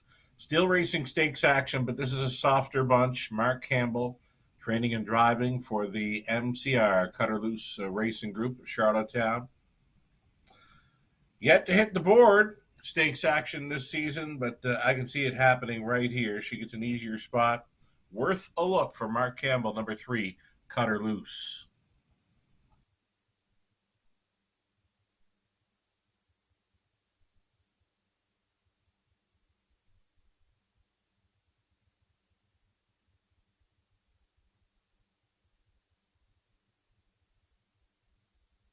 Getting close to post time here. Here's the 5, a West River Glow. The outsider here, a tough post to overcome, but still playable for the triactor. Claire MacDonald, training and driving for daughter, Haley. Number 5, West River Glow here in the 5th. Still time.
It's fifth race post time. 3-year-old fillies moving in behind the Home Hardware Building Center starting gate.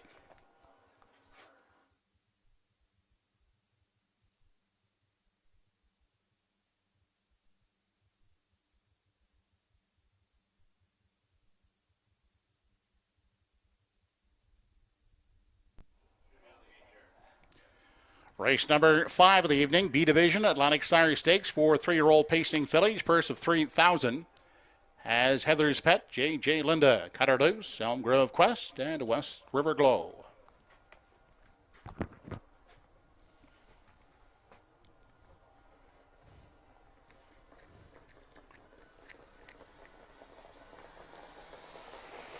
The fillies are off, and on the inside, Heather's Pet, the first one away to grab the early lead.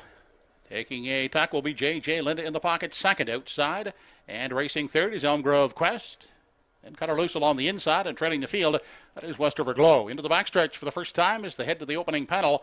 They're led by Heather's Pet out there by 2. With J.J. Linda giving chase second outside and racing a third. That's Cutter Loose. Along the rail is West River Glow. Looking at it from 4, the early trailer is Elm Grove Quest. They arrive at that opening quarter. And taking over the lead was Cutter Loose. Drawing clear now by a length and a half. Heather's Pet is now relegated to the pocket. And a gap of a length and a half back in 3. An unhurried J.J. Linda followed fourth at the rail by West River Glow. And sitting at the back of the field is Elm Grove Quest. The quarter was paced in 28 3. On to the lane in single file fashion as they near the half with Cutter Loose in control. The pocket sitter is Heather's Pet. Then J.J. Linda elects to stay in fourth. On the outside and moving is West River Glow. And at the back of the field, and to the outside goes Elm Grove Quest. They race on to the backstretch for the final time, and Cutter Loose is still on the lead, a length and a half on Heather's Pet. Outside is West River Glow, trying it first over in 3 along the rail. J.J. Linda will need room fourth. Outside and racing with cover in 5 is Elm Grove Quest. The half was paced in 58 1 as they race past the 3/4, and Cutter Loose yet to be challenged on the front end. Here comes a 3-wide move now from Elm Grove Quest along the inside, and locked up in the box is Heather's Pet. They continue on to the 7/8, and Cutter Loose still in control. Heather's Pet on the inside now reclaims second. Dropping back is West River Glow on the outside. Third, 3 high. Fourth is Elm Grove Quest on the inside. Still nowhere to go for J.J. Linda. 128 4 3/4 on down the stretch. It's Cutter Loose. Then Heather's Pet on the inside. Outside now with room J.J. Linda, but it's too late. Cutter Loose will win it over Heather's Pet and J.J. Linda.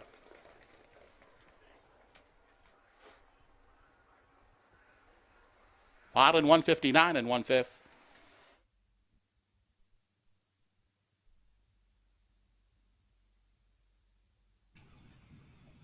Cutter Loose, now a 2-time winner in her young career. This 3-year-old daughter of Stonebridge Terror did have the victory last season over Summerside. It came in late August. It was gate to wire, so tonight she makes front for the second time in her career and got the same result. It's on to victory lane for Cutter Loose. 159 and 1 over the good going this evening. That's a new lifetime best for the daughter of Stonebridge Terror for MCR Cutter Loose Racing Group. Prince Edward Island, Mark Campbell, training and driving. For the deuce, number 1, Heather's Pet, a value player, showing up for second. And number 2, J.J. Linda. She got caught up in traffic a few times in there. Salvages third there for driver Darren Crow. It's a 3, 1, and 2, top 3 unofficial. Cutter Loose on her way back.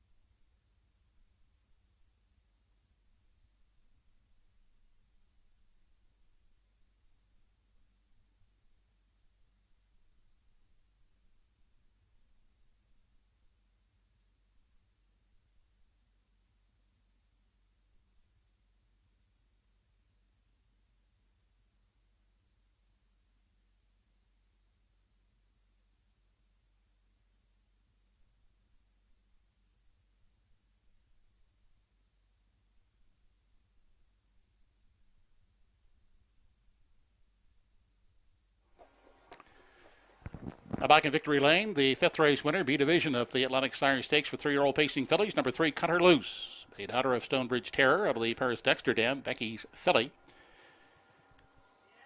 Was bred by Kyle and Joseph Gardner, now owned by MCR Cut Her Loose Group of Charlottetown. Trained and driven by Mark Campbell. Cut Her Loose in 1:59 and 1/5. That's a new lifetime best. Roseanne Langell was trackside on behalf of the Atlantic Standardbred Breeders, making the cooler presentation.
Race 5 is official. 1 Heather's Pet was second, 2 JJ Linda third, 3 Cut Her Loose the winner.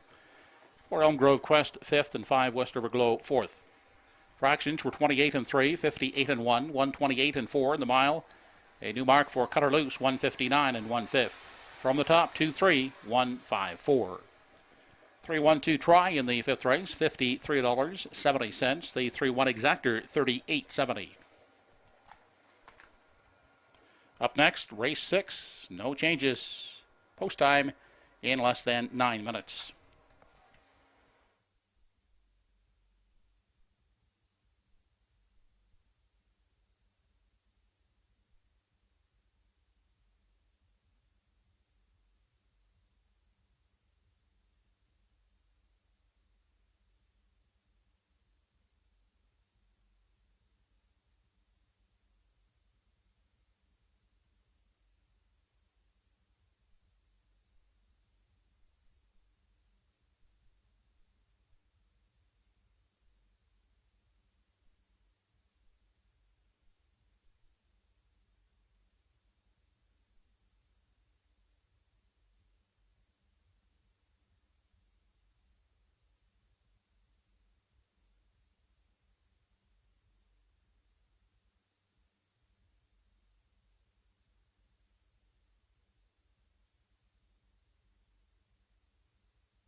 Now entering the track for post parade for race 6.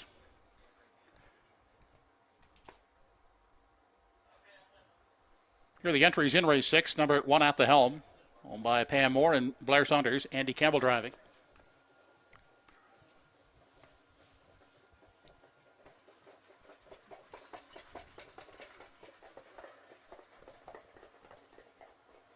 Kirk Paris is the owner and driver of number 2, E.R. Quinn.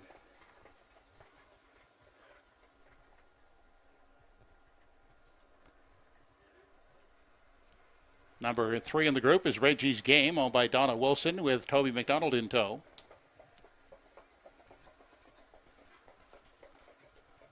Jeff Ellis sits behind the 4, Electra Express, owned by Brody Ellis. Gordy McCabe's Go With It from post 5 with Ernie Laffin aboard.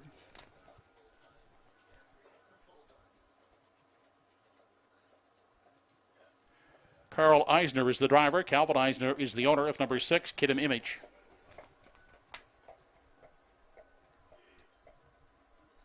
And from post 7 is Senior Beach Babe, owned by Hilliard Graves. Hilliard will drive. That's the field for race 6. They'll go postward in 5 minutes.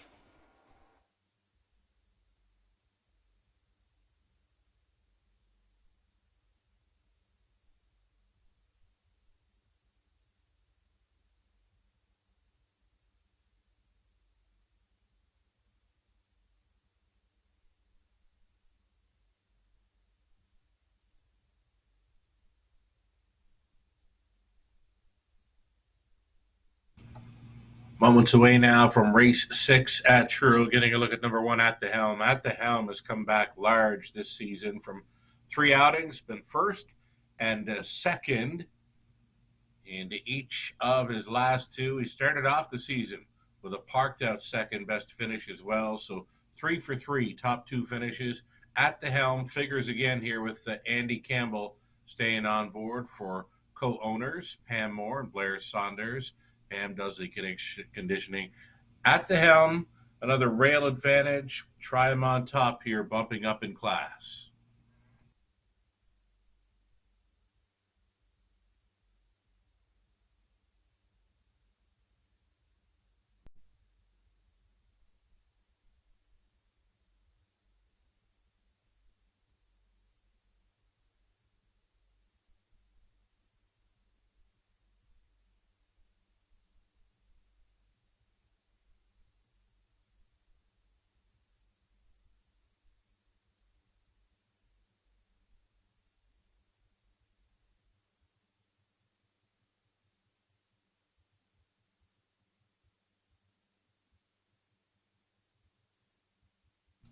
Three minutes to post time, race 6. Getting a look at 2.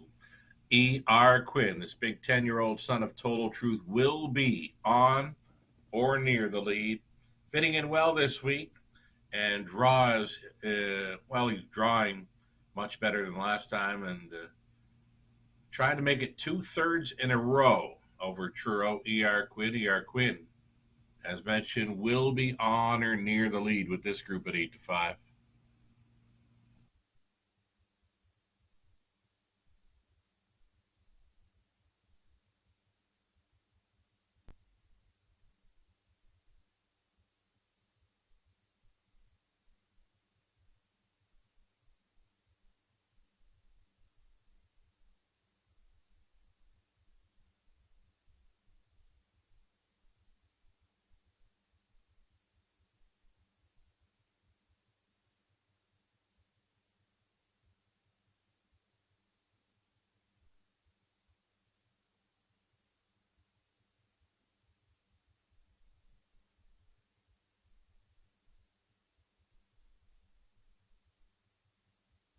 And then there was the 3, Reggie's Game. Now, Reggie's Game, another one with an improved post from post 7 last time out where he was second best finisher. Draws post 3 this week.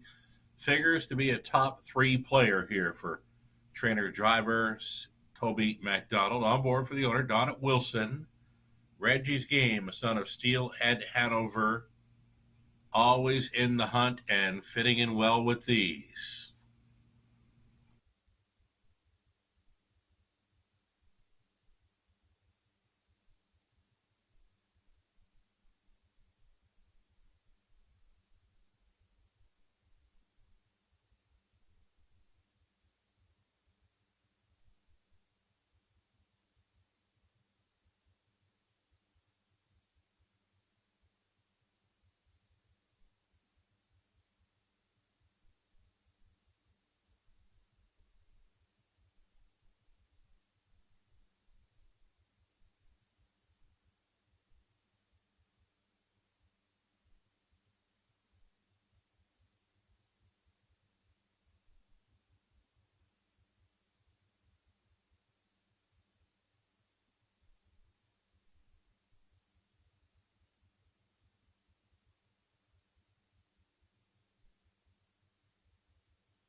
It's post time for race 6. The Home Hardware Building Center starting gate is moving up into position.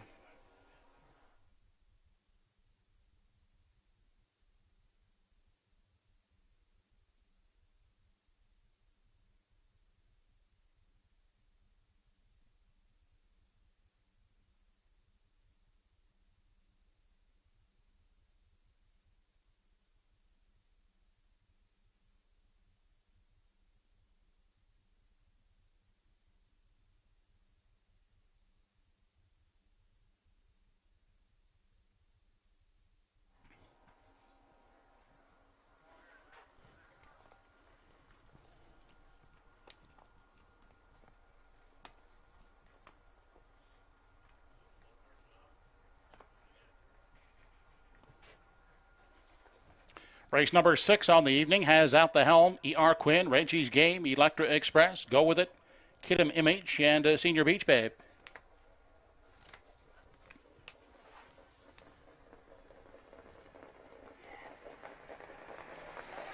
They're off and pacing at the helm along the rail, and E.R. Quinn in the center drives out now, looking to grab the early lead. Getting away at third. On the outside is Electra Express. At the rail, Reggie's Game emerges fourth. Next in line from 5 as they move into the backstretch is Go With It. Back to Kid'em Image, who has beaten Senior Beach Babe away. They continue on through the backstretch. Onto the opening quarter, led by E.R. Quinn out there, a length and a quarter. On the pocket sitting at the helm. Then looking at it from 3 is the Electra Express. Reggie's Game, an unhurried fourth. Back in 5, we find it Go With It. Then back in 6 is Kid'em Image, and sitting at the tail end 7th is Senior Beach Babe. Quarter was reached in 29 and 2/5 seconds. They race past the 3/8 as they continue off the upper turn. E.R. Quinn out there now by 2 on at the helm, who gives chase from the pocket. Then a tight up third is Electra Express. Looking at it from 4 and looking to the outside. Here comes Reggie's Game starting the outer flow. They arrive at the half, and E.R. Quinn safely out there by 2.5 with at the helm. Trying to stay with him second. First over attacker. Here comes Reggie's Game on the outside. Electra Express at the rail. Then back in 5 is Go With It. Moving to the outside is Kid'em Image to pick up the cover of Reggie's Game. Gapped out at the back of the field is Senior Beach Babe. On through the backstretch, the half in a minute, 2/5. On to 3/4. E.R. Quinn, the one to catch, still out there by 2 with at the helm in pursuit. Second outside Reggie's Game. Trying it uncovered third along the rail. Electra Express is 4th. Kid'em Image outside advancing with cover in 5. Then Go With It along the inside has 6. Back in 7 is Senior Beach Babe. 3/4 in 1:30. They head now to the 7/8. It's E.R. Quinn at the helm is popping the pocket. On past the 7/8 and at the helm. Up to engage E.R. Quinn with less than an eighth to come. Outside Reggie's Game on the inside. Electra Express is 4th. On down the lane. It's E.R. Quinn at the helm on the outside. E.R. Quinn and at the helm. E.R. Quinn trying to hold on at the helm on the outside. Right down to the line. It's tight at the helm. Might have nosed out. E.R. Quinn third is Reggie's Game. The mile in 2 minutes, 4/5.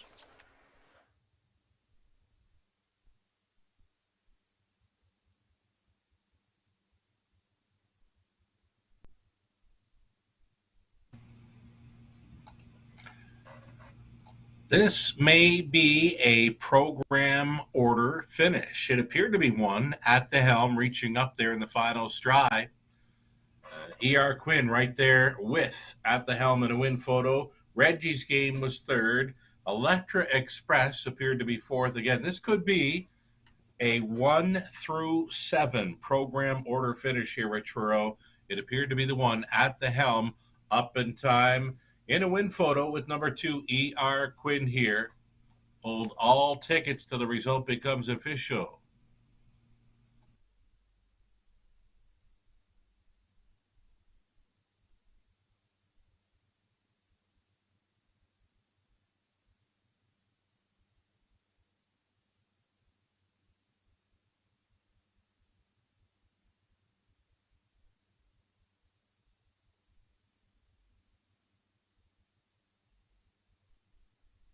It appears it is the one at the helm. It appears it will be.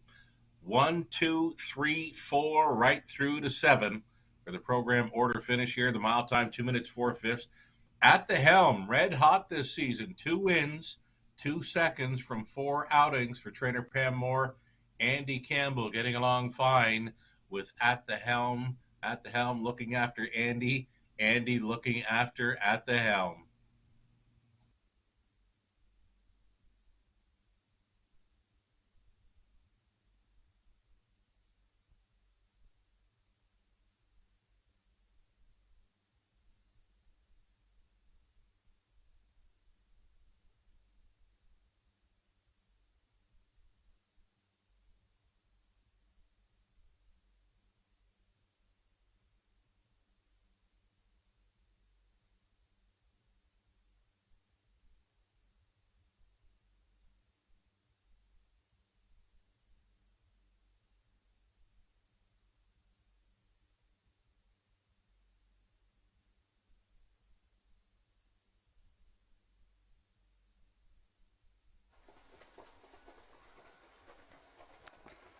Race 6 winner now back in victory lane. Number 1 at the helm. A Truro gelding by Well Said. For the bettors to like them, Indulge Me. Well, Pam Moore and Blair Saunders of Truro, trained by Pam. Andy Campbell picking up his second win on the program at the helm in 2 minutes 4/5.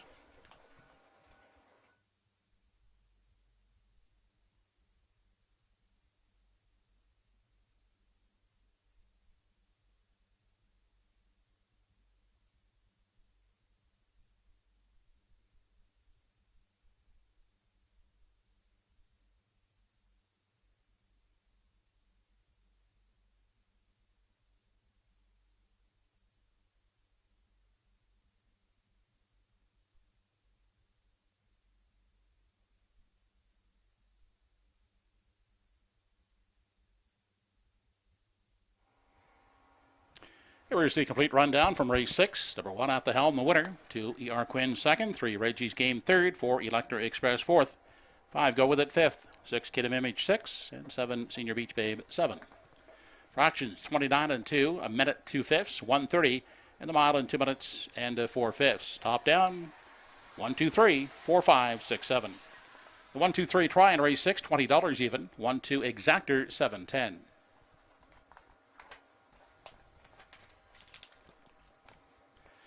Upcoming in the 7th race, it's the first of 2 divisions of the Phil Pinckney Memorial for 3-year-old pacing colts. 5 colts in race 7. No changes to report. Post time in 9 minutes.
Horses are on the track and on parade for the 7th race.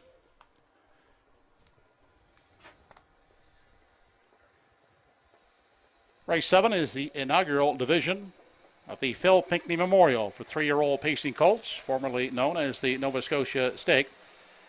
Here are the colts. Number 1, All the Way to Cardigan, owned by Jackie Heffernan of Glace Bay. Miles Heffernan will drive. Miles Jr., the trainer. Southside Eddie from Post 2, owned by Diane and Brian Livingstone. Trained and driven by Darren Crow. Grove Quigley from Post 3. Mark Campbell against the catch drive. Owned and trained by Larry Snow of Glace Bay. Henry Potswata of Sydney is co-owner. Number 4 in the group is Roll with Hottie Toddy. Trevor Hicken owns and trains, shares ownership with Todd and Trish Hardy. Gilles Barrio at the lines.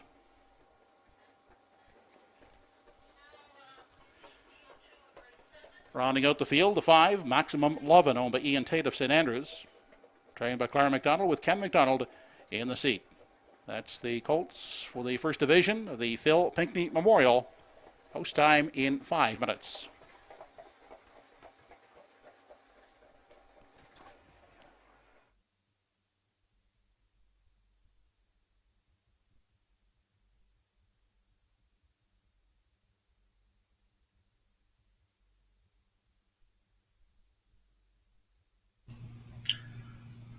The first of 2 Phil Pinckney Memorial heats for the 3-year-old pacing colts, and as expected, the 1 and 4 take the heaviest action here in the early going.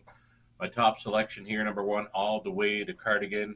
Never better than he was last week, winning over Truro in 154-3. He was just stealing away on the front end mission to just jog there. Again, a new life best 54-3 coming into this one. Very tough to go against here.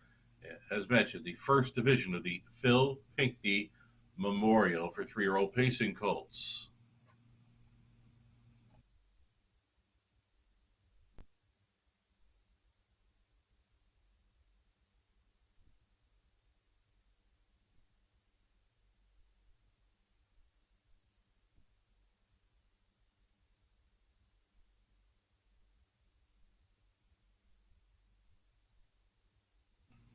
Speaking of never better, this 4, Roll with Hottie Toddy. He paced to a 53-4 life best 2-back over Charlottetown, and then last time out from an outside post in Truro, Roll with Hottie Toddy. Tried to wire them up, just missing by a nose in 55-1. He'll figure again with this group of 4, Roll with Hottie Toddy, used for the exactor box with number 1, All the Way to Cardigan.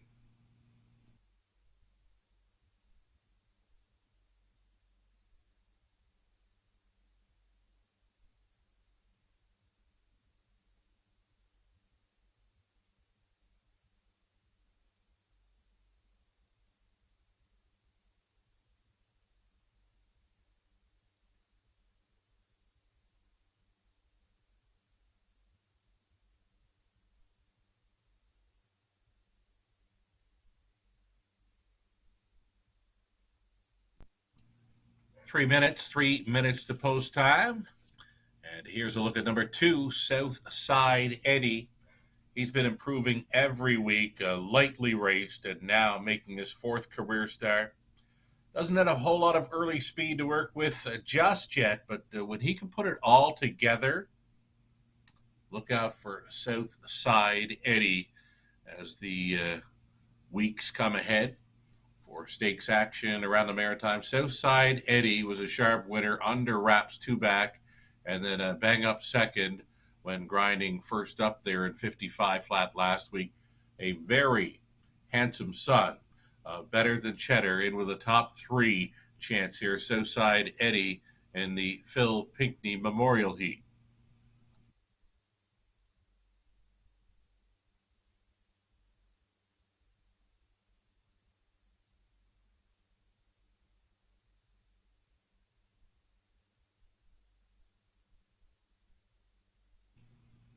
Two-minute warning now. 2 minutes wagering time on race 7. The Atlantic Dream Stable 2022 edition in support of the IWK. It's presented by the PEI, Standardbred Breeders Association. Kelly McEachen on track this evening with pamphlets and information about Atlantic Dream Stable 2022. She's also got entry forms. It's a $20 entry fee with all proceeds going to the IWK. First cash prize of $2,000. The entry deadline next Friday, June 22nd. For more info, visit atlanticdreamstable.weebly.com.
It's 7th race post time.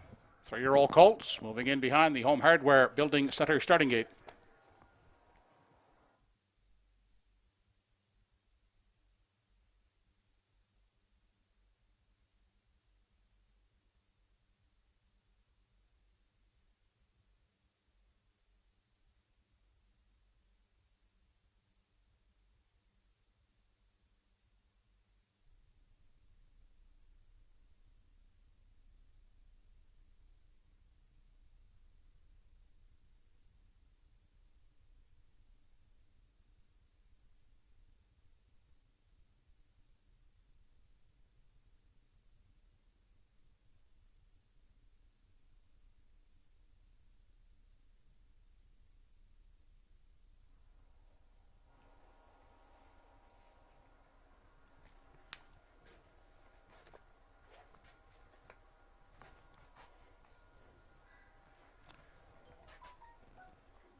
Five colts behind the gate for the 7th race.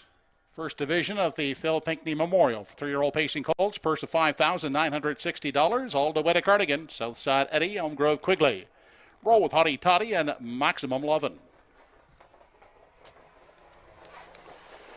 They're off and pacing quickly off the gate. Roll with Hottie Toddy moves out now to engage all the way to Cardigan for the early lead as they race to the opening 8th. And Roll with Hottie Toddy at the rail all the way to Cardigan. Those two battling for the lead as they head into the backstretch for the first time. All the way to Cardigan will win that early battle, putting Roll with Hottie Toddy back in the pocket. Away third is Southside Eddie. Then at the rail, Elm Grove quickly looks at it from 4 and to 5th, and trailing is Maximum Lovin'. The colts are all in line now as they race on to the 3/8 out front, all the way to Cardigan, intent on setting the tempo. Leads the way by a length and a quarter. In the pocket, Roll with Hottie Toddy will get a good journey. Then next in line from 3 as they race past the 3/8 and off the turn is Southside Eddie. The trailing pair, Elm Grove Quigley and Maximum Lovin'. No change. They round the turn, race into the stretch now, nearing the half, 27-4. was the snappy opening quarter as they arrive at the half. All the way to Cardigan showing the way with Roll with Hottie Toddy biding his time in the pocket. Southside Eddie is pacing a third and will get flushed first over by Elm Grove Quigley, who picks up that cover on the outside in 4, and 5th and trailing is Maximum Lovin' onto the backside. Final time, the half, 58 and 2/5 seconds on their way to the 3/4 mile mark. All the way to Cardigan and Roll with Hottie Toddy, still the top pair. Outside, working it first over, is Southside Eddie into third. Inside 4th is Maximum Lovin', and now trailing Elm Grove Quigley. They head now to the 7/8. All the way to Cardigan, the one to take down on the inside. And second is Roll with Hottie Toddy. Off stride there went Southside Eddie. 1:27 and 4 3/4. They turn down the lane for the final time. All the way to Cardigan. On the inside second, Roll with Hottie Toddy. All the way to Cardigan, looking strong, and all the way to Cardigan will take it. Second is Roll with Hottie Toddy, and up for third is Elm Grove Quigley.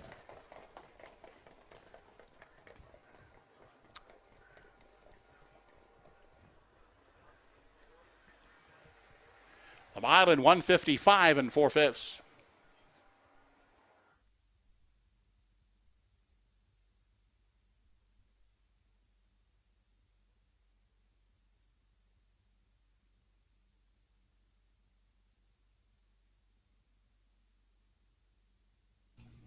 How about All the Way to Cardigan? 4 for 4 now thus far in stakes action 2022. He's won at EPR, Summerside, and now it's 2 in a row at Truro as he wires them up with a good check in a 1:55 and 4. All the Way to Cardigan. 3-year-old setup to Bagu Case. Bred by Burke by the Bay, stables of Prince Edward Island, Jackie Heffernan, the owner, Miles Heffernan. Training and driving all the way to Cardigan. Back-to-back victories over Truro, stealing away on the front end mission again to win over number 4, Roll with Hottie Toddy. On for third came the 3, Elm Grove Quigley. Southside Eddie, I mentioned if he can put it all together, he's going to be one fine animal, but he was throwing in steps tonight and he could not make that final turn, suffered a break, and finished last. It's a 1, 4, 3, and 5. Top 4 unofficial here in race 7. All the way to Cardigan goes all the way again.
Now back in Victory Lane, the winner of the inaugural Phil Pinckney Memorial for 3-year-old pacing colts. Number 1, all the way to Cardigan, 3-year-old Bay Geldits out of Tobacco Cays, out of the Mr. Big Dam, Udine, Hanover. But Jackie Heffernan of Glaze Bay, trained by Miles Heffernan Jr., Miles Heffernan Sr., the winning driver, all the way to Cardigan in 1:55 and 4/5. Trackside, Keith Driscoll, son of the late Phil Pinckney, making the presentation, joined by family members and friends.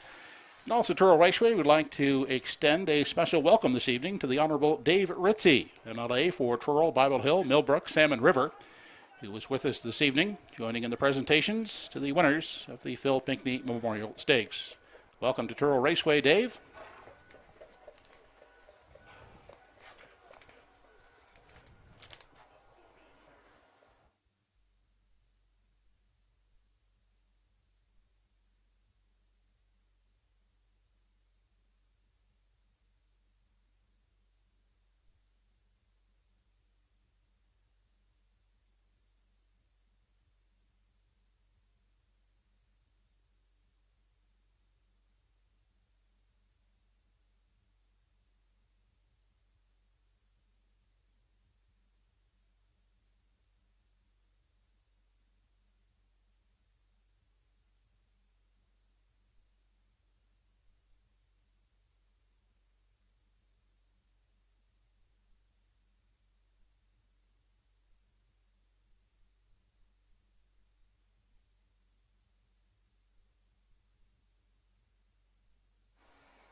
Race 7 is official. 1 All the Way to Cardigan was the winner. 2 Southside Eddie 5th. 3 Elm Grove Quigley 3rd. 4 Roll with Hottie Toddy was 2nd.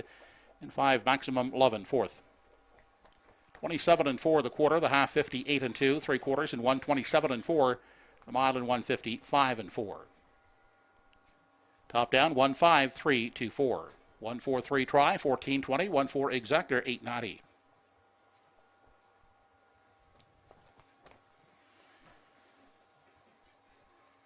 Looking to head to race 8, number 5, Sunny Billion. As a bridle change, closed to open, Hood with Cups. Post time for race 8 in 8 minutes.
Horses now on parade for race 8.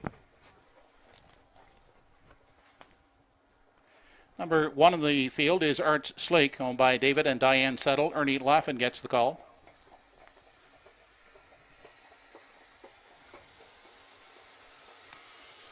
Evan Wilson for Lauren Grant aboard number 2, Pat's Pride.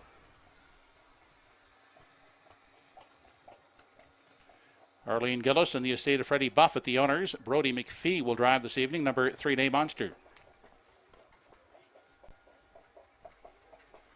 Greg Monroe has the drive on 4, Whistling Cricket for Heather Gaddy, Gail Skelhorn, Margaret Hobson, and Gloria Carey.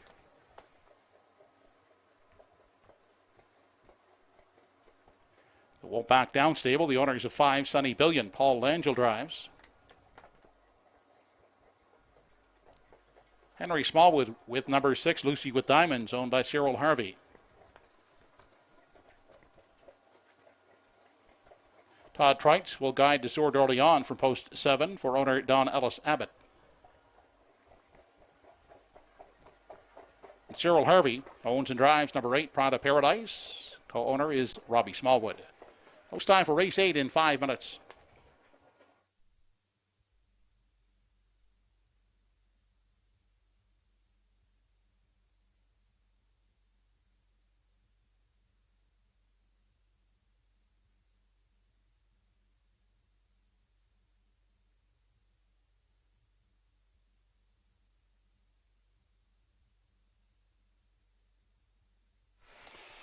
Truro Raceway would like to extend happy birthday wishes this evening to Brooklyn McCacken, who's celebrating her 9th birthday today. Happy birthday, Brooklyn.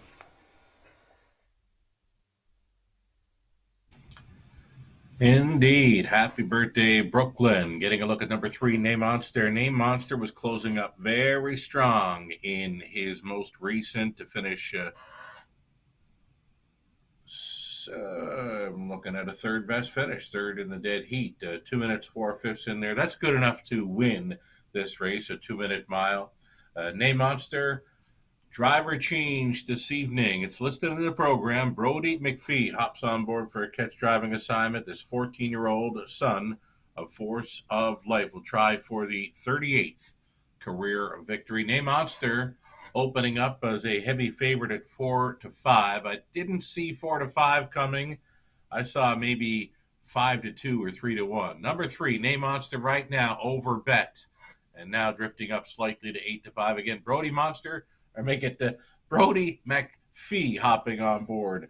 Name Monster. There was a horse back in the day called Brody's Monster, and you know what? Here we have Brody driving a monster horse, and could be on his way to the winner's circle. It's a 14-year-old son of Force of Life named Monster, Brody McPhee on board.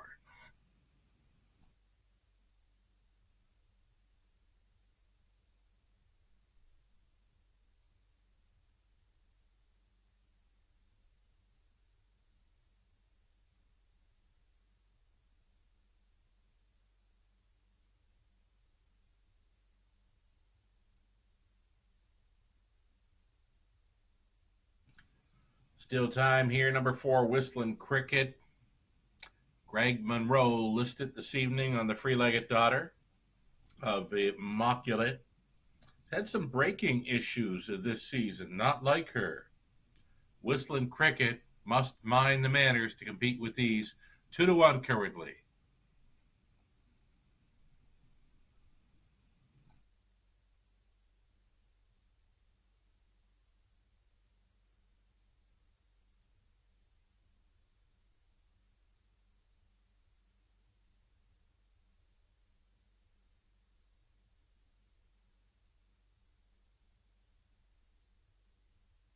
Then there was the one Art Sleek. I expected this one to take action, and certainly he is now at 5-2. His last victory, that is, came up mid-August last season. Had that rail advantage, does have the early speed, and was a gate-to-wire winner on that occasion. Has not had the rail since. So here he is. Second start back. Yeah, second start back off the long layoff. And tonight it's a rail advantage. Number 1, Art Sleek could find himself on the lead, could find himself going all the way here. Now a co-favorite at 2-1 for Ernie Laffin.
Home Hardware Building Center starting gate is moving for race 8. It's post time.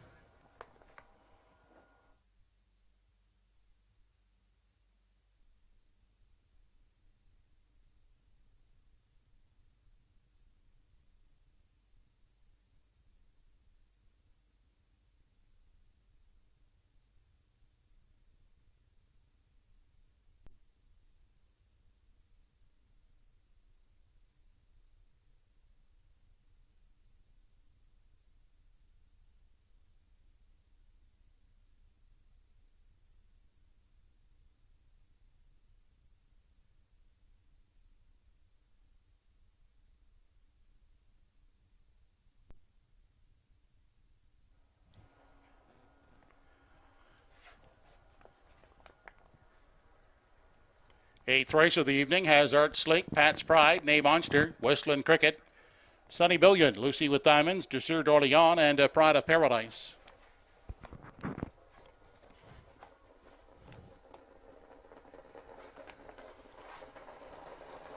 They're off and pacing in the eighth race with Lucy with Diamonds. Off the gate quickly. Down at the rail is Art Sleek into that first turn. Art Sleek out the rail on the outside. Lucy with Diamonds. Then taking a seat is Pat's Pride in three. Away fourth is Nay Monster. Fifth along the rail. As they move into the backstretch is Whistling Cricket. Crossing over and finding room is Dessert d'Orléans from six. Back there in seven is Sunny Billion and the early trailer. That's Pride of Paradise. They all have a seat now as they arrive at the opening quarter out front. The leader is Art Sleek out there, a length and a half. At the rail is Lucy with Diamonds. Then Pat's Pride holds down the three spot. Campaigning the rail in four is Nay Monster. The fifth in line is Whistling Cricket. Then back to Dessert d'Orléans in sixth. Seventh at the rail is Sunny Billion.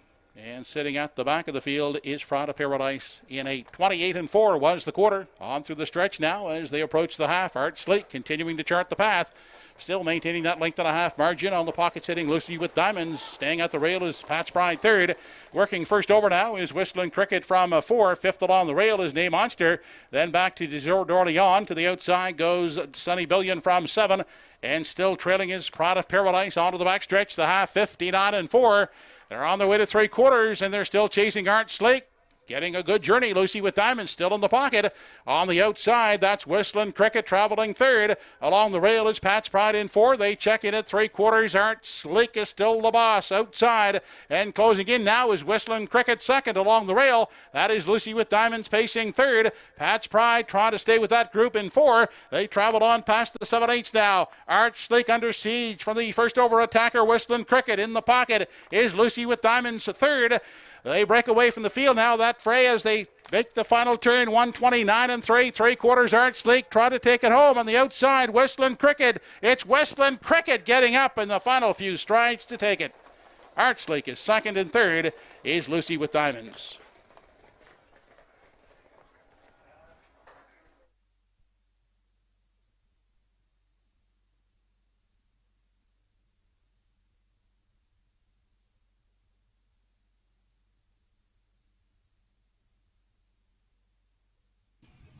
Whistling Cricket, all she had to do was mind her manners in there, and she would be a serious factor. She was out for a long ways, but she was grit grinding her way here to her fifth career win, first of 2022. Whistling Cricket, the free-legged daughter of Immaculate, reaching up here for Greg Monroe, conditioned by veteran Dave Carey.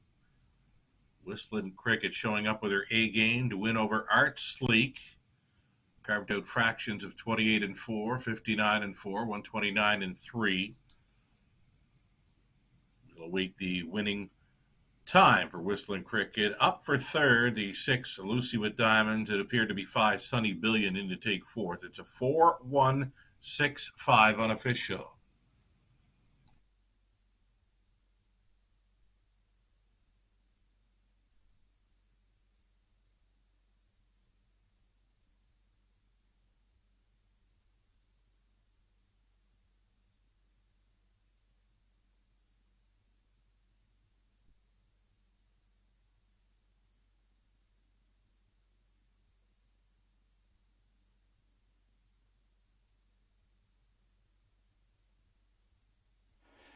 Winning mile was 2 minutes 1/5.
Now back is the 8th race winner. Number 4 in your program, Whistling Cricket. 4-year-old mare by Immaculate out of the McCardle Dam, Lady McCardle. She's owned by Heather Gaddy, Gail Skellhorn, Margaret Hobson, and Gloria Carey. Trained by Dave Carey, driven this evening by Greg Monroe. Whistling Cricket, pacing the mile in 2 minutes and 1/5.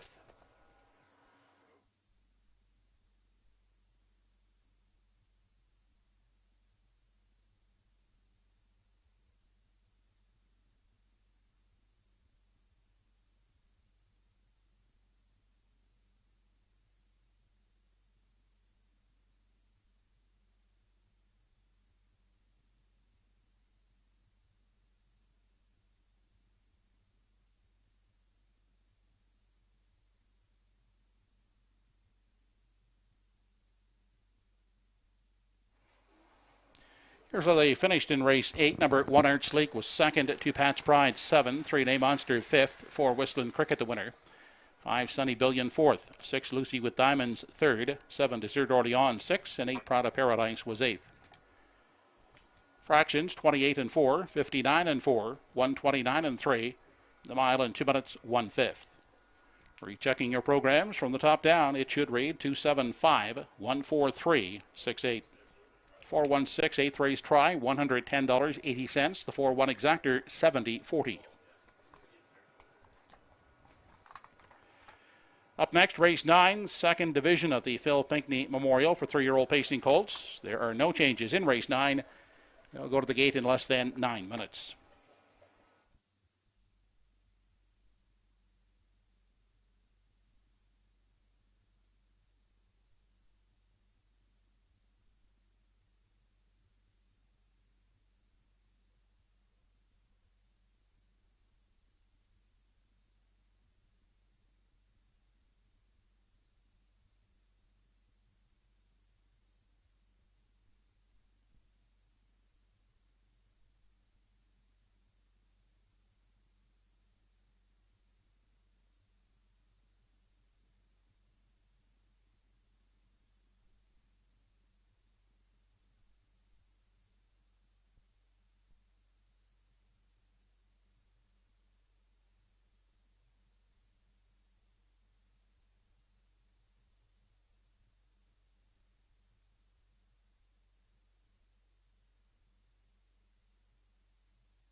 3-year-old colts are now on the track and parading for the second division of the Phil Pinckney Memorial.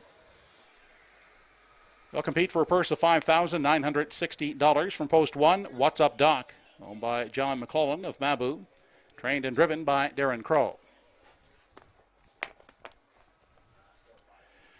Paul Angel trains and drives number 2 Elm Grove Quail. He's owned by Debbie Francis of Sweets Corner.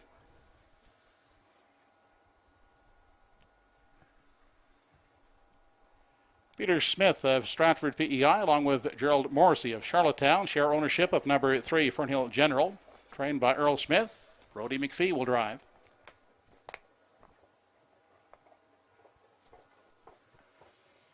Greyland Farm of Gulf Shore, the owners of 4 Fernhill Gusto, trained and driven by Mark Campbell. And Soul Assassin rounds out the field from post 5, trained by Earl Watts. Dave Dowling will drive for owners Windermere Farms, Hollis Newsom, and Roger Burns. Post time for the 9th in 5 minutes.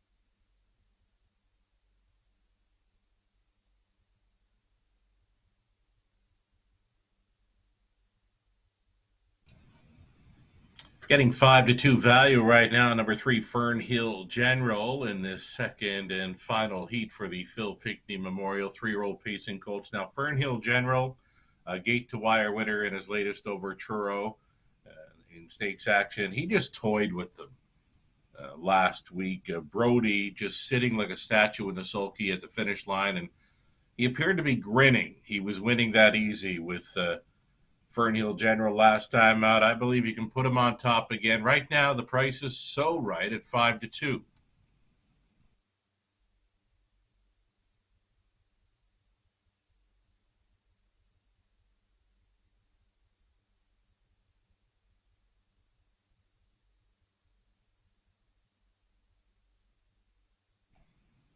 Here's the 4 Fernhill Gusto, 3-year-old colt, son of Stonebridge Terror, always in the hunt and should be in the hunt with these. I'm going to look for the Fernhill Exactor box in this second heat of the Phil Pinckney Memorial. Right now, though, 2-5, over bet in a big way, number 4 Fernhill Gusto, in my opinion.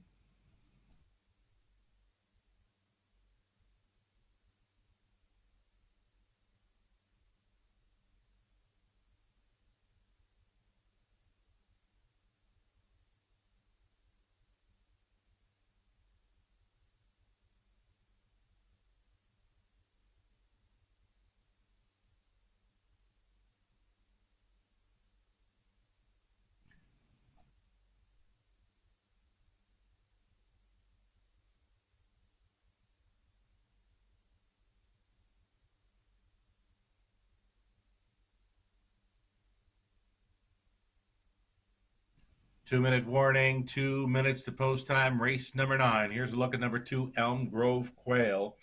Huge improvement in his latest. He was 28 seconds flat on the end of a 155 and 1/3 best finish. He's going in the right direction for sure. Number 2, Elm Grove Quail, Paul Langeal, training and driving for Debbie Francis.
Three-year-old colts now moving in behind the wings at the Home Hardware Building Center starting gate. It's post time.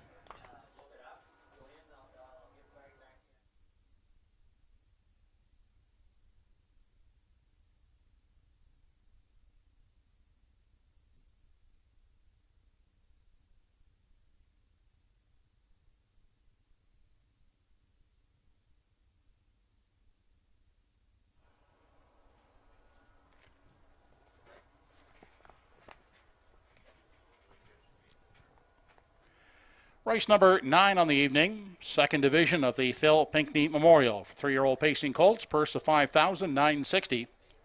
What's Up Doc, Elm Grove Quail, Fernhill General, Fernhill Gusto, and Soul Assassin.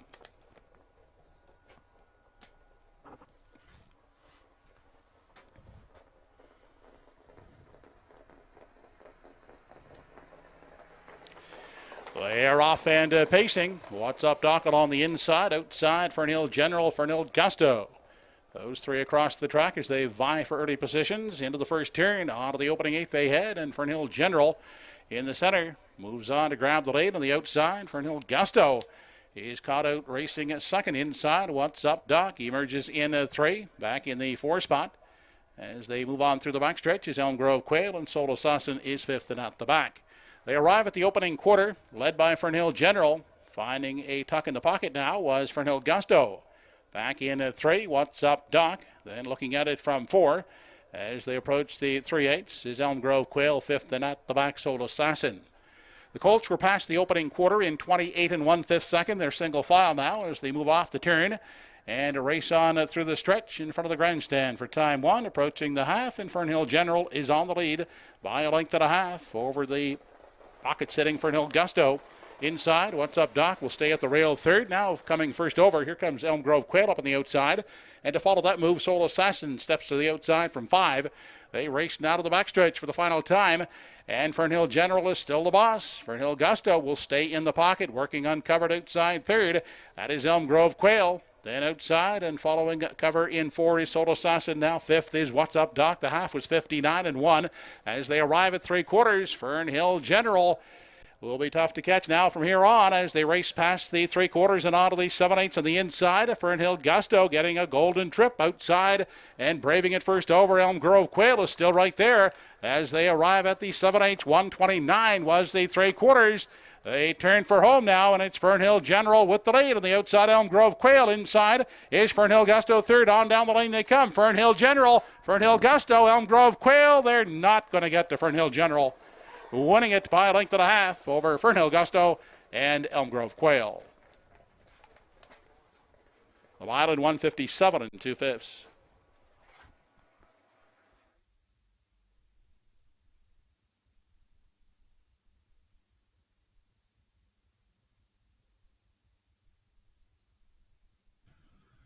Back-to-back stakes victories here in Truro for Fernhill General as he takes Division 2 of the Phil Pinckney Memorial this evening. And again this week, just toyed with them.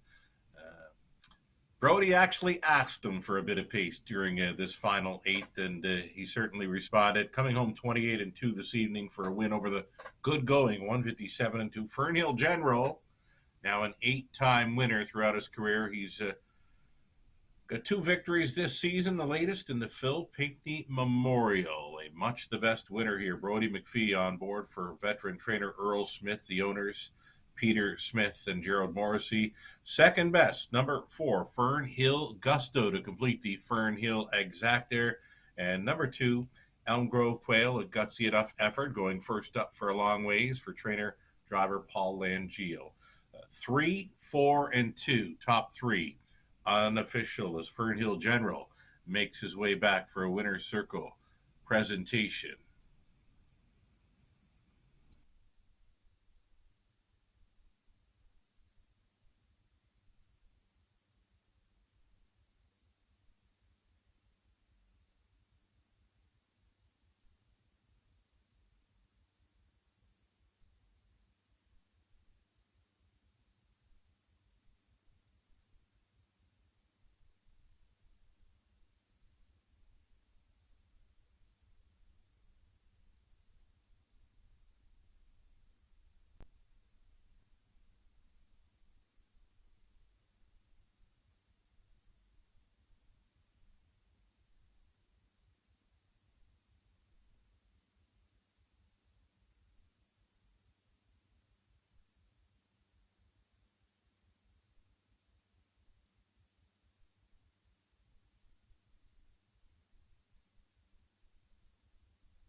Now back in the winner's enclosure is the winner of the second division of the Phil Pinckney Memorial, number 3 Fernhill General.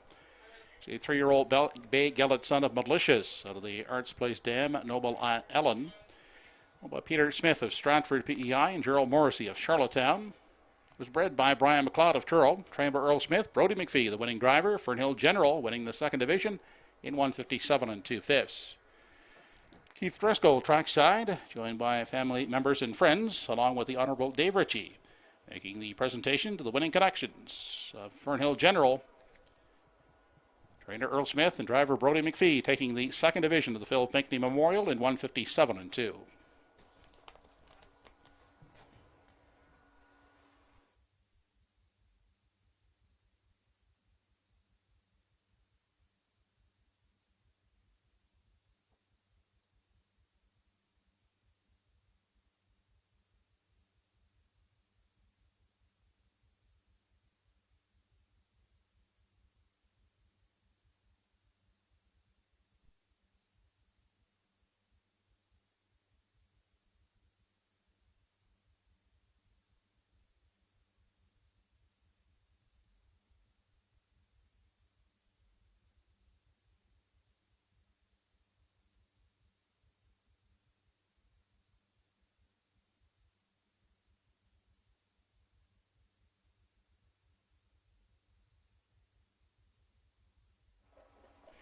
Here is the official result of race 9. 1 What's Up Doc 5th. 2 Elm Grove Quail 3rd. 3 Fernhill General the winner. 4 Fernhill Gusto 2nd. And 5 Solo Assassin 4th. 28-1 the quarter. The half 59-1. 3/4 in 129. The mile in 157 2. Top down 5-3 1-2-4. 3-4-2 try in race 9. 1260. 3-4 exactor 680. 10th race up next. There are no changes in the 10th. 8 minutes.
Tenth race entries now on the track and on parade. Introducing the field, here is the 1 Good Friday 3. Todd Trites will drive for Debbie Ellis.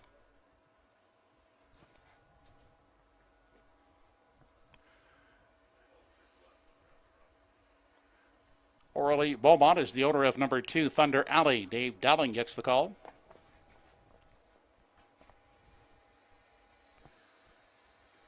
Sonny Seitman, William Shearer, and the estate of Charlie Piper, the owners of 3, Tobin's Native, with Darren Crow at the lines.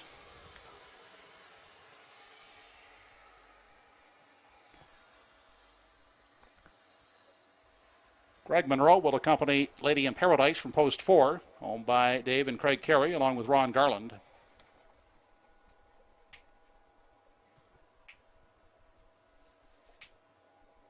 Chantal Langell owns. Paul Langell drives. Number 5, Havarti.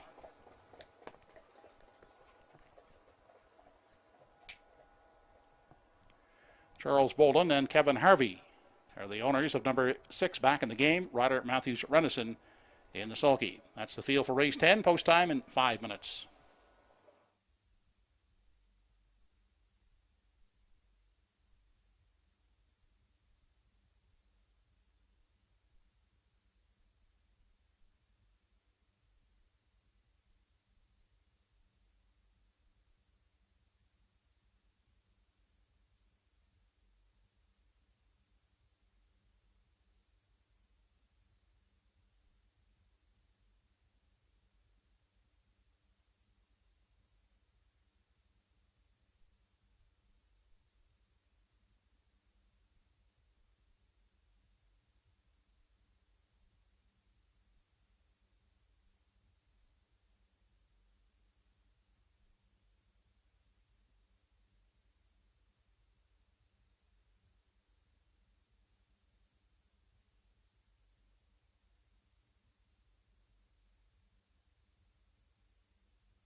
Got about 3 minutes wagering time here on race number 10, and we're looking at the Free-Legged Pacer Good Friday 3, trying to come right back this week. He was very sharp in his season debut, going all the way from an outside post, 156-1, definitely good to go right off the hop. Todd Trite stays on for the drive. I see him on top again. He just has to keep it together behind the gate. He can get tricky behind the gate. He just has to get away cleanly to be able to handle these. And number 1, Good Friday 3, we'll have to keep a close eye on him as they go in behind the gate. As mentioned, he can get a little bit tricky when lining up.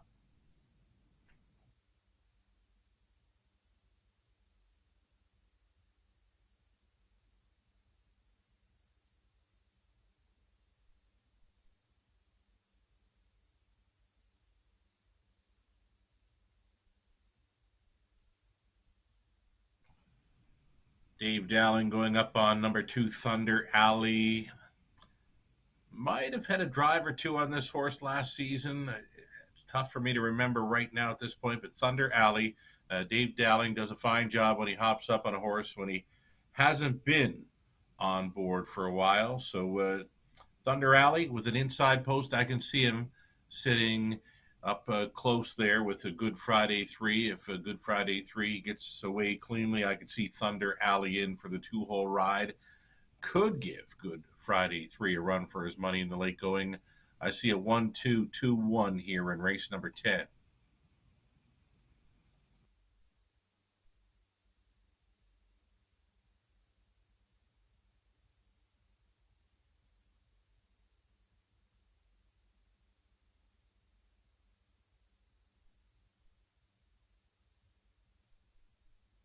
And number 5, Havarti, rounding into form nicely here for the Langeals. The 3rd start back off the extended layoff.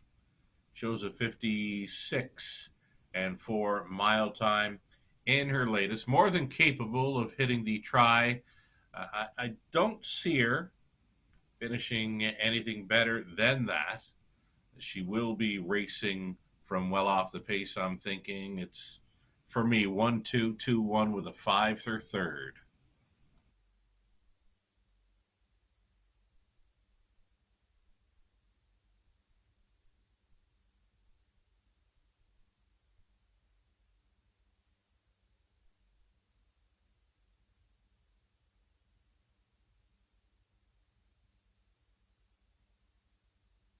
Number 6 back in the game gets the outside chance here. Ryder Renison.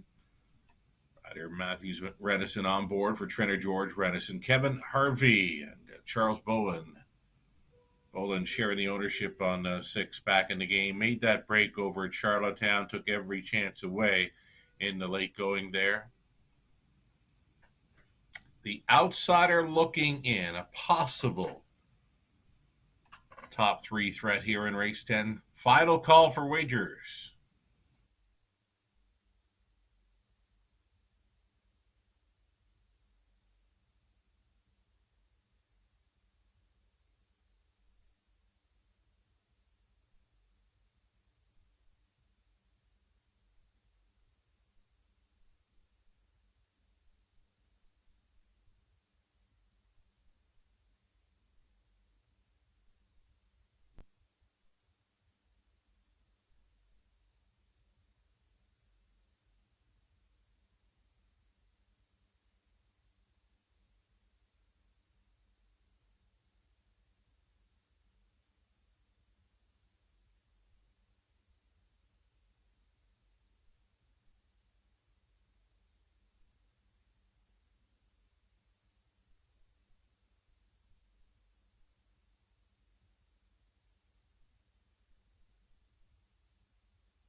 Home Hardware Building Center starting gate moving up for race 10. It's post time.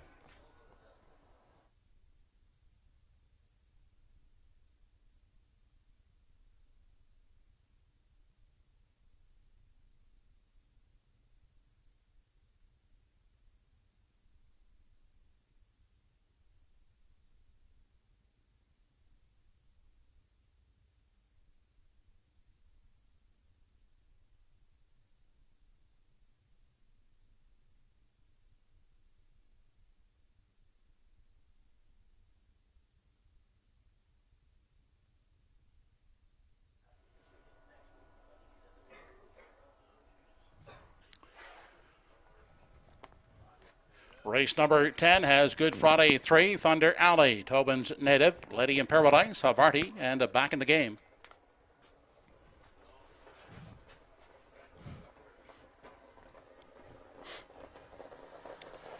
They're off and pacing away quickly. That's Good Friday 3 at the rail, along with Thunder Alley. Crossing over is Tobin's Native. He'll take a tuck in 3, out 4th.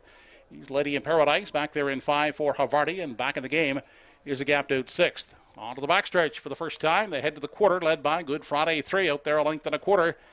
Taking cover in the pocket was Thunder Alley. Then gapped out by some 3.5 lengths in 3. That's Tobin's Native. Followed in 4 by Lady in Paradise. The 5th one is Havarti, and back trailing. And closing that gap in 6 is back in the game.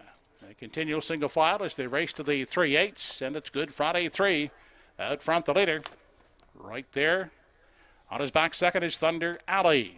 And racing along in 3 for Tobin's Native as they round the top turn. Still gapped out is Lady in Paradise, traveling in 4. 28 and a 5th was the quarter. They race on past the midway point, and Good Friday 3, the unchallenged leader, as they continue into the lower turn. Thunder Alley staying with them second.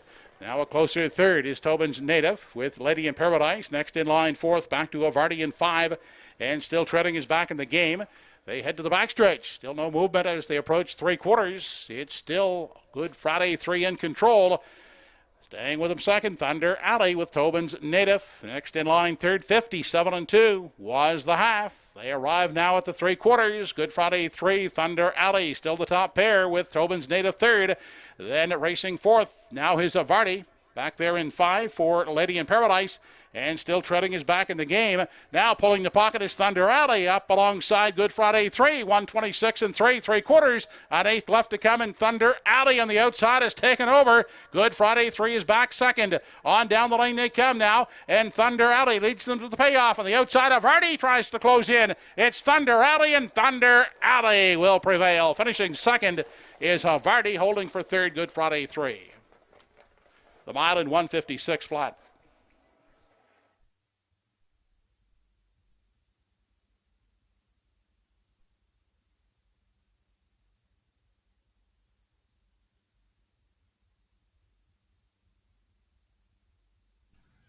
Thunder Alley, the pocket ride to victory there for Dave Dowling.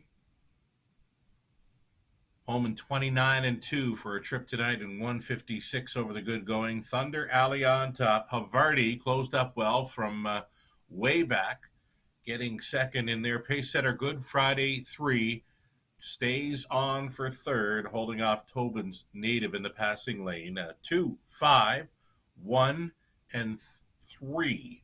That's your top 4 unofficial as Thunder Alley reports home a winner. 14th career victory, first of 2022. For the Beaumonts, it's Dave Dowling on board Thunder Alley. Trip tonight in 56 flat. Congratulations.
The 10th race winner is now back in victory lane. He's Thunder Alley, a 6-year-old bay gelding by Mystery Chase, by Orly Beaumont of Judic, trained by Rick Beaumont and driven this evening by Dave Dowling. Thunder Alley, pacing in 156 flat.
Here is the official result of race 10.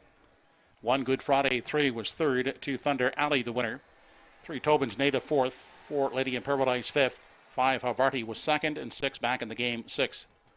Fractions were 28-1, 57-2, 126-3 in the mile for Thunder Alley, 156 flat. Top down, your card is 314-526. 251 try, $40.20. The 25 exactor, $20.80. Next up, race 11. The Atlantic Sire Stake 3-year-old pacing filly A division. We have a scratch of number 1, Tobin's Diva. The filly is sick. 7 starters for race 11. Post time in 8 minutes.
Universum Media Sports and Entertainment.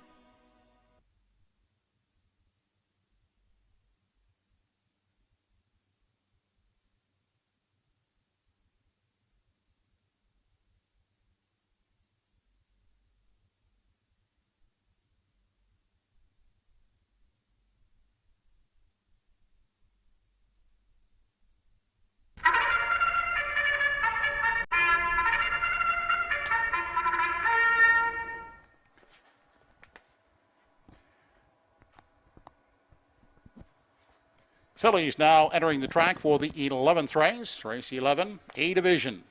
Atlantic Sire Stakes for 3-year-old pacing fillies. They'll race for a purse of $15,020. Here's the field. Number 1 is Scratch, 2 Mystical Gal. Owned by Doug Matheson and Janet Sanderson of Cornwall PEI. Nick Oakes trains, Dale Spence drives.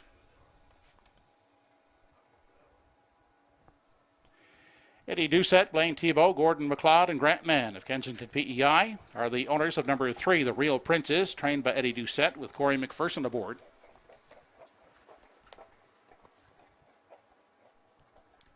Woodmere Jazz is the 4. Mark Campbell will drive for trainer Kevin McLean. She's owned by Reg McPherson of Stratford PEI. Number 5 is Boo Yaya, owned by Hugh McCachran Inverness and Ali McCachran of Truro. Bobby McLeod is the trainer, Redmond Doucette driving. Dale Orr of St. John and Robert Orr of Oak Bay, New Brunswick are the co-owners of number 6, Orr's Terror.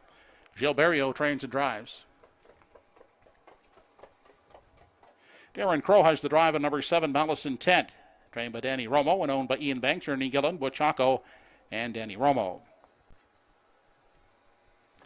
And rounding out the field, number 8, Rojo Mo, owned by Sandy Baird and the Rojo Group of Trenton. Sandy Baird trains, Paul Angel will do the driving. That's the field for the A Division of the 3-year-old pacing fillies, and they'll go behind the gate in 4 minutes.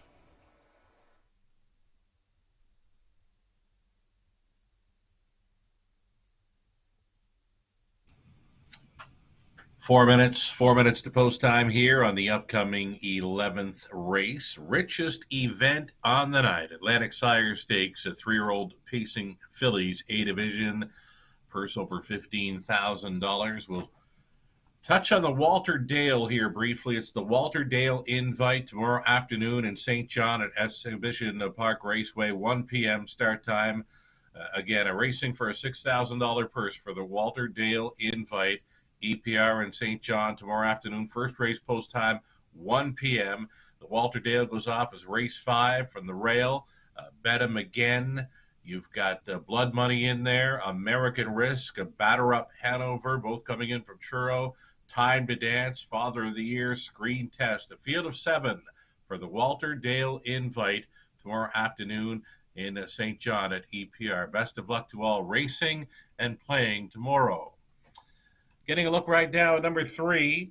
This is the Real Princess. She is the real deal, matching a track record in her latest last week over Truro. She did that quite easy. I'm looking for her to come right back for this $15,000 Atlantic Sire Stakes test. Much the best on paper in here, I believe. The Real Princess, Corey McPherson, teaming up with trainer Eddie Doucette. There she is.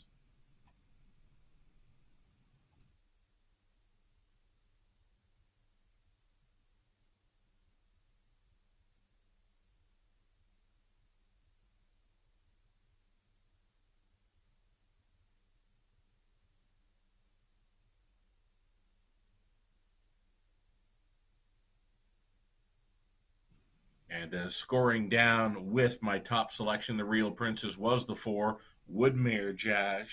Had that pocket ride to victory last week. She'll hope for the same kind of trip in here.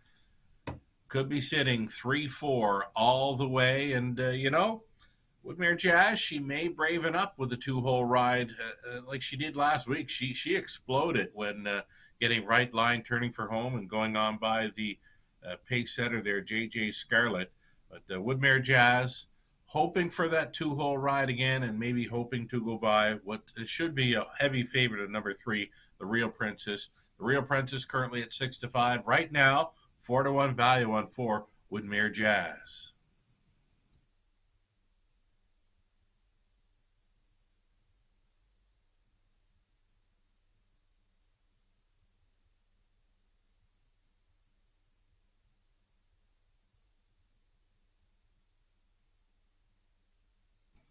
And number 6, Orr's Terror, a huge improvement here for this filly. Third start for Gilles Barriot, and as mentioned, a big improvement since joining the Barriot camp. Back in late May, she was a winner at first asking for Barriot, and then she came back with a third best finish over Truro last time out. The outside post to overcome this time around. Right now, she's a co-second choice. I've got her pegged for third, and I believe she'd be doing real good to hit the top 3 in this $15,000 Atlantic Sire Stakes test. Final minute, final call.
The 3-year-old fillies moving in behind the Home Hardware Building Center starting gate. It's post time for race 11.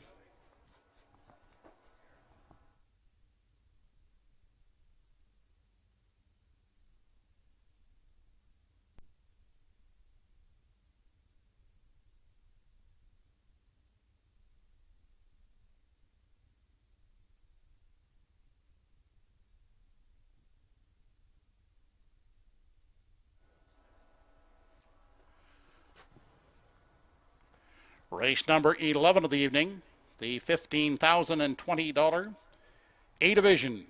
Atlantic Sire Stakes 3-year-old pacing fillies, Mystical Gal. The Real Princess, Woodmere Jazz, Boo Yaya, Orr's Terror, Malice Intent, and Rojo Mo.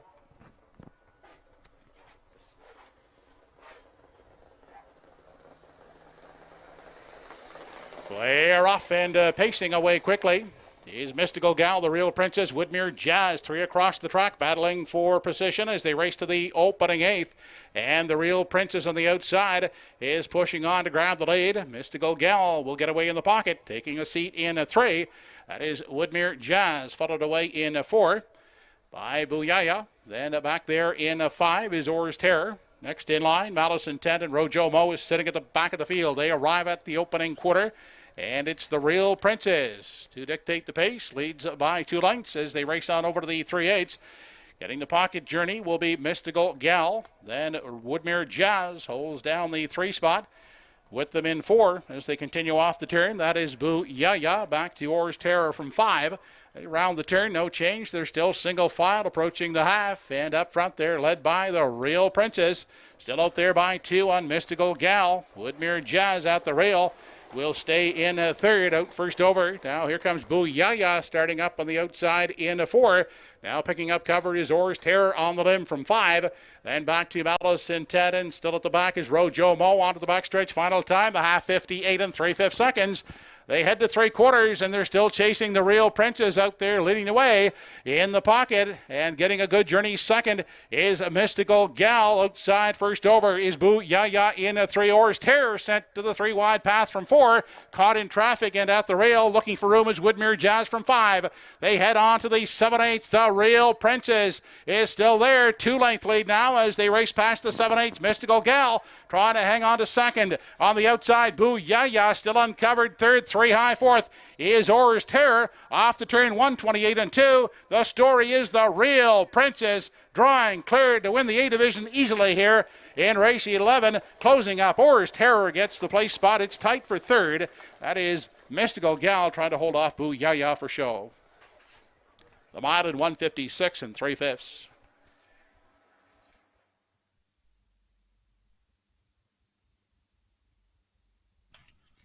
There's another The Real Princess Smoke Show in Truro. Final quarter, 28 and 1. Blew it wide open there for the 3-year-old daughter of a Source of Pride, conditioned by Eddie Doucette, driven to win by Corey McPherson. Much the best again this week. Now a co-track record holder over Truro for her 154 and 3 gate to wire win last time out, and this week she comes right back, winning as she please. A strong second best from way back. Oars Terror on for Barrio has been very strong since teaming up with Barrio 3 back, and very close for the show dough. It's either 2 Mystical Gal or 5 Boo Ya. Woodmere Jazz, the 4-horse, I believe the second choice in there, caught up in traffic throughout there. The Real Princess winning as she pleased, doubles up in a stakes action at Truro. She's now 3 for 3 in stakes victories this season, taking the rich $15,000 plus Atlantic Sire Stakes event in race 11 over Truro. Congratulations to the connection. A real nice filly, the Real Princess. She is the real deal.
Now back, the 11th race winner, A Division. Atlantic Sire Stakes for 3-year-old fillies going to the Real Princess, a daughter of Source of Pride.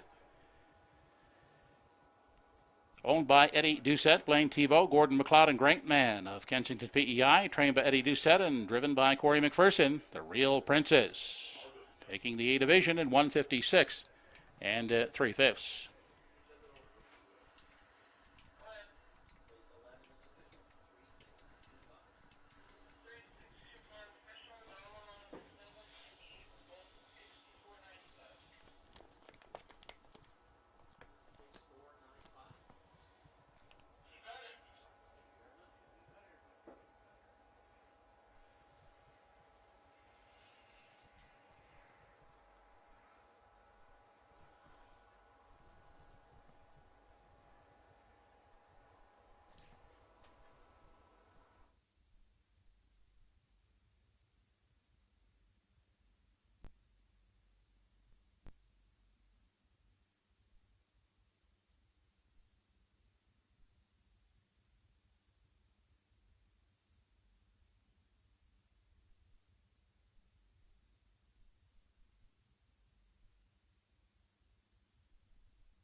Here's how they finished in race 11. The 1 was Scratched, 2 Mystical Gal third, 3 The Real Princess the winner, 4 Woodmere Jazz fifth, 5 Boo Yaya fourth, 6 Oars Terror was second, 7 Malice Intent 6, 8 Rojo Mo was seventh.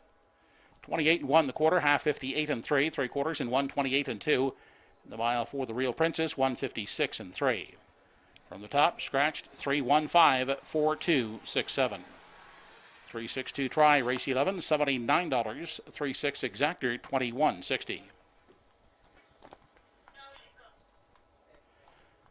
Looking ahead to races 12 and 13, the late daily double in the 12th race. A bridle change for 5, Rise and Horizon, closed to open Hood with Cups. No changes in race 13. Post time for the 12th in 9 minutes.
Now on parade are the starters in tonight's 12th race.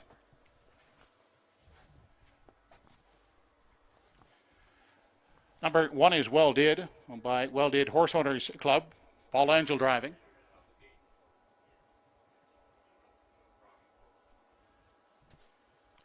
Dale Spence drives the 2 Legendary Ron for owners Doug Matheson.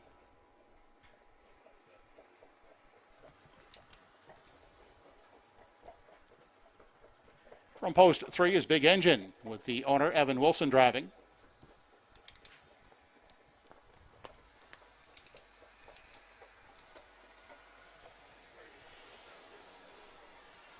Emmons McKay and Paul Smith are the owners of 4 Johnny Walker Deluxe. Emmons McKay drives.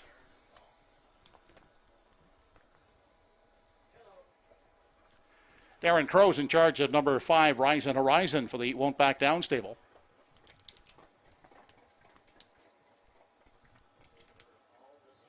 And number 6 is Harry G, owned by Christina Gillis with Ernie Laffin at the lines. Post time for race 12 in 5 minutes.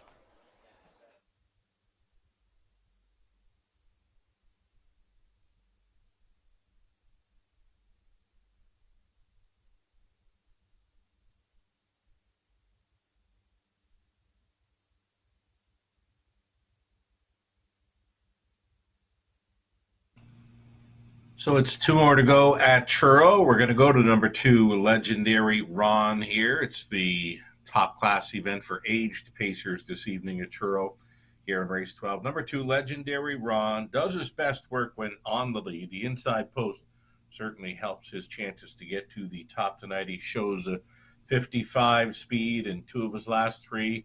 I'm going to chase him here. Dale Spence on board for Nick Oakes.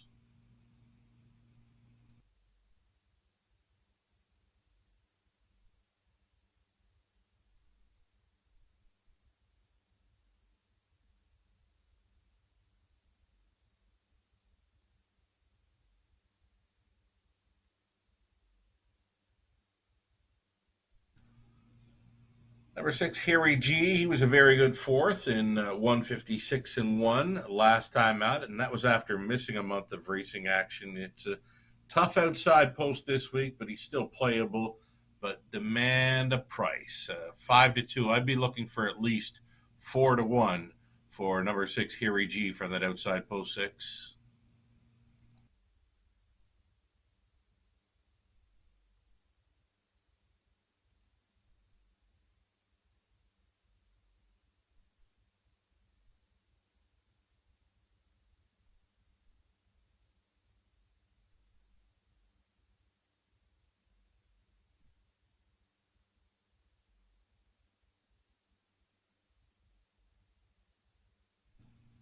There's Paul Angiel. Training and driving. Number 1, Well Did for the Well Did Horse Owners Club of Lower Onslow, Nova Scotia. Well Did with that rail advantage, expected to race up close, and he can stay around for a piece of the triactor action in here. Number 1, Well Did for the Show Doe here in race number 12.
It's 12th race post time. Home Hardware Building Center starting gate is moving.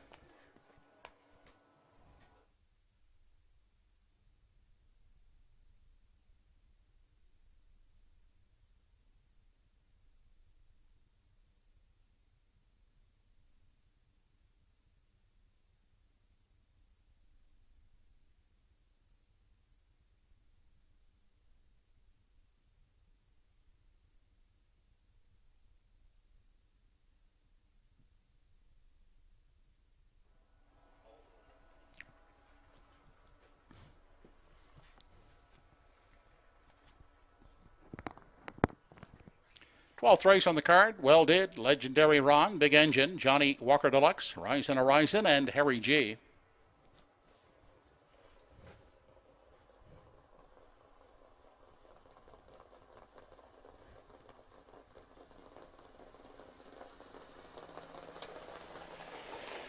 They're off and pacing.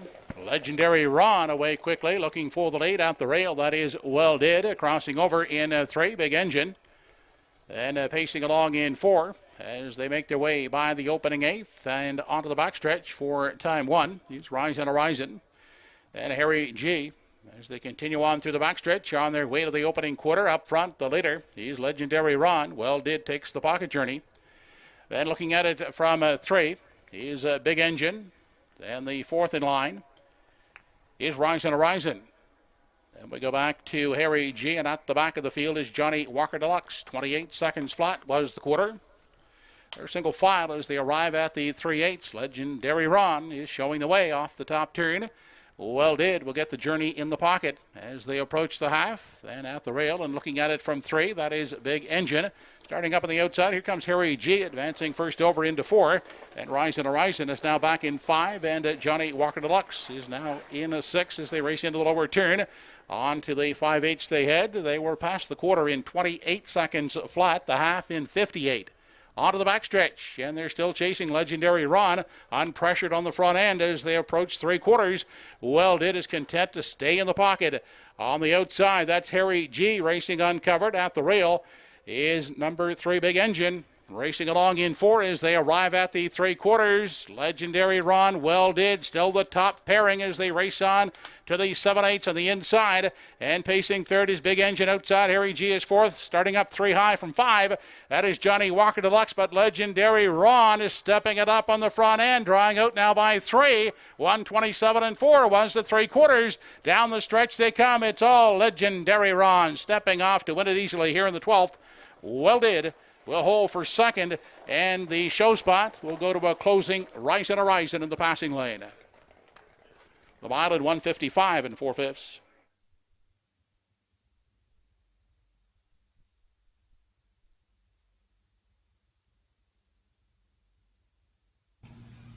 Legendary Ron shipping over from Prince Edward Island, stealing away on a front-end mission there. Dale Spence on board for trainer Nick Oakes, the owner Doug Matheson of Cornwall, Prince Edward Island. Legendary Ron through fractions of 28, 58, 1:27.4, and a mile time of 1:55.4. So a middle half, 59.4, and sailing home in 28 seconds flat on the end.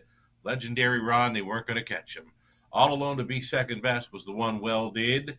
And up the passing lane for 3rd, number 5, Ryzen Horizon. 2-1-5. The top class event for age pacers this evening going to Island Invader, Legendary Ron.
Now back in front of us is the 12th race winner, number 2 Legendary Ron, 7-year-old gelding by Rock and Roll Dance.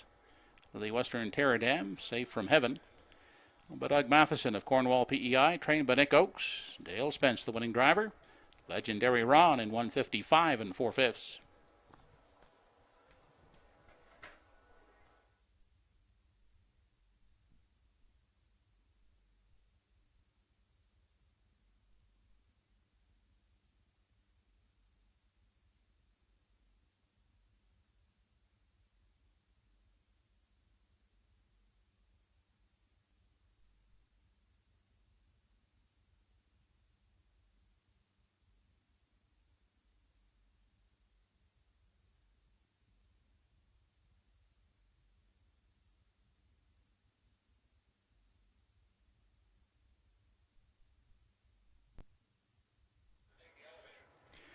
Race 12 is official. 1 Well Did was second at 2 Legendary Ron, the winner. 3 Big Engine finished 4th. 4 Johnny Walker Deluxe 5th. 5 Horizon 3rd. 6 Harry G 6th. Fractions 28, 58, 127 4, and the mod in 155 4. From the top, 2-1, 4-5, 3-6. 2-1-5 at 12th race try, 48-10. The 2-1 exactor, 840. 13th and final coming up. No changes in race 13. 9 minutes to post.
Entries are now on the track and parading for the 13th and final dash of the evening.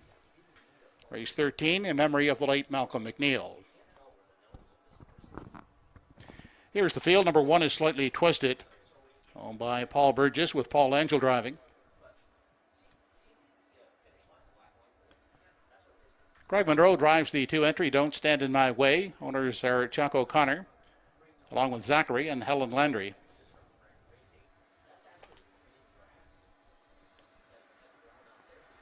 Salzbrook Flicka from post 3 has Paul Treves aboard for Tracy McQuaid.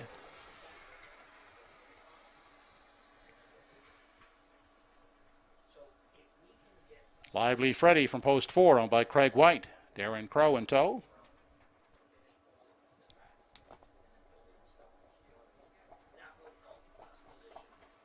Gilberto has the drive on number 5, Mitch, owned by Debbie Denny, Rick McNutt, and Hollis Newson.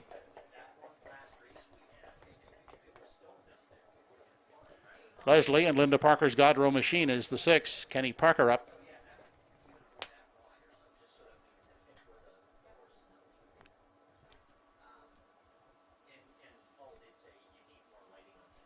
Number 7 is Dinger 2. Cyril Harvey for Henry Smallwood.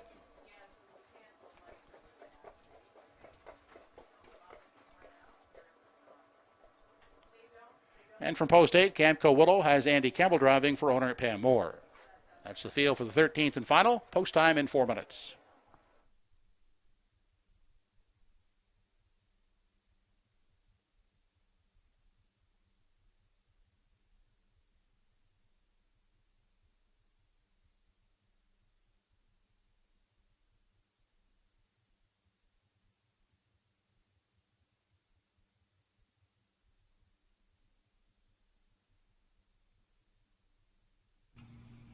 Thirteenth and final, up and coming, 4 minutes to go on the final race in Truro. Getting a look at a heavy favorite, number 5, Mitch. 3 wins from just 4 outings this season, and the early break last time out just took every chance away. No shots, so you can throw out that last line and hope he comes back to himself in here. He's just got to mind his manners, and his best effort will put him in the winner's circle. 2 to 5 right now. It's heavy action on 5, Mitch.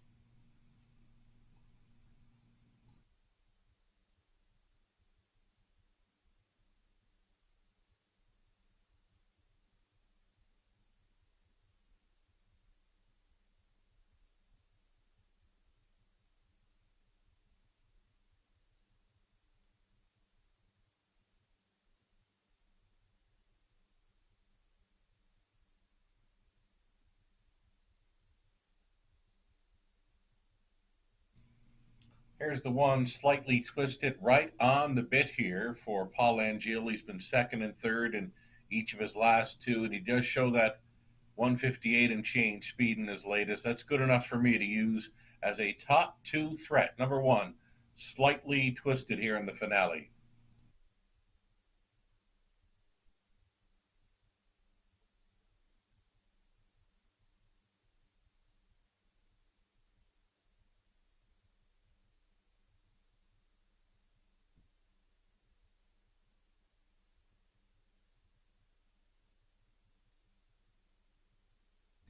And a top 3 selection here, number 4, Lively Freddy. He's always in the hunt, claimed from his latest. So going out for new connections. Number 4, Lively Freddy, a 5-1 third choice. I can see him hitting the top 3 in here. As mentioned, always in the hunt. This 9-year-old chestnut son of Pan's Pacific Flight.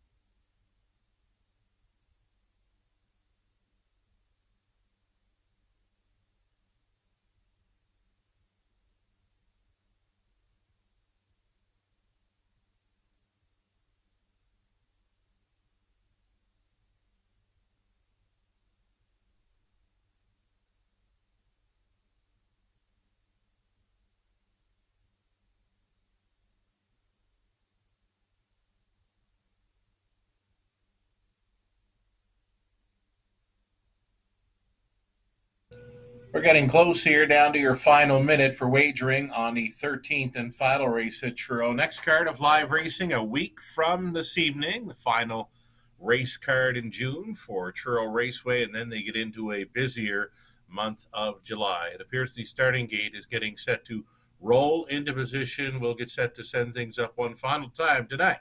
The track announcer, Joe Kelly.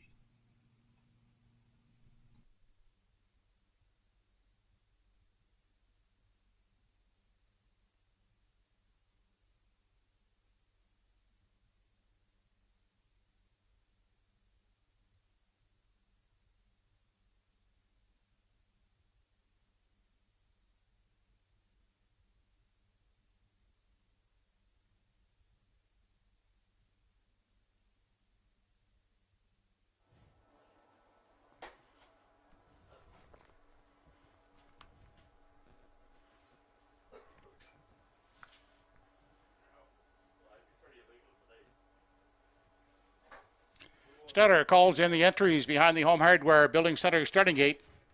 It's 13th race post time.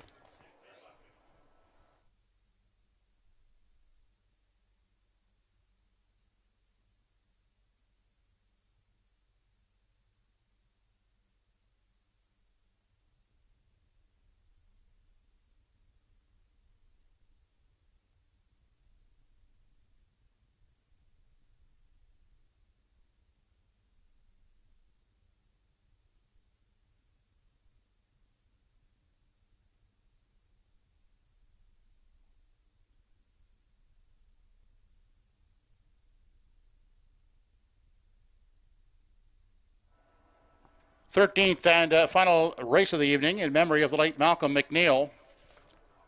Slightly Twisted, Don't Stand in My Way, Salzburg Flicka, Lively Freddy, Mitch, Godrow Machine, Dinger 2, and Camco Willow.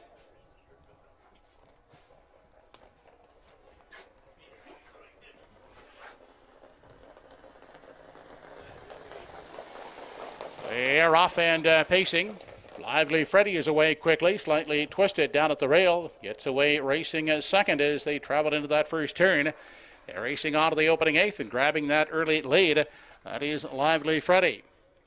Slightly Twisted is away sitting in the 2 spot. And emerging in a 3 as they continue into the backstretch is Don't Stand in My Way. A parked out Dinger 2 is sitting on the limb in 4. And looking at it from 5 at the rail as they continue on past the opening quarter is Salzburg Flicka. Mitch taken to the outside from 6. Back in 7 is Godrow Machine. And Camco Willow is sitting at the back of the field as they continue on to the 3/8. Lively Freddy heads them on past the 3/8 and off the top turn. Parked on the outside and moving up now to second. That is Dinger 2. Sitting the pocket is Slightly Twisted. Then Mitch follows cover outside as they approach the midway point. Up front and leading the way, that's Lively Freddy with the lead. Outside and going the overland trip is Dinger 2 second. In the pocket, locked up is Slightly Twisted third. Mitch second over in 4 as they dip into the lower turn.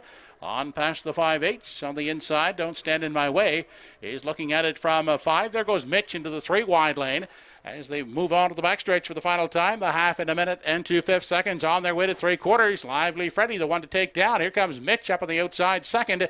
In the pocket, that is Slightly Twisted racing a third. And Don't Stand in My Way looks at it from 4. They travel on past 3/4 and on to the 7/8. Now they head. Lively Freddy is still out front, leading the way 3 parts of a length. Mitch sitting on the outside second. In the pocket, Slightly Twisted. Next in line, third. Off the turn and into the stretch now for the final time. And it's still Lively Freddy trying to fend off the first over attacker, Mitch. Into the passing lane goes Slightly Twisted on down the lane. It's still Lively Freddy, and Lively Freddy will take the finale. Finishing second here is Mitch, and the show spot goes to Slightly Twisted. The mile in 1:58 4/5.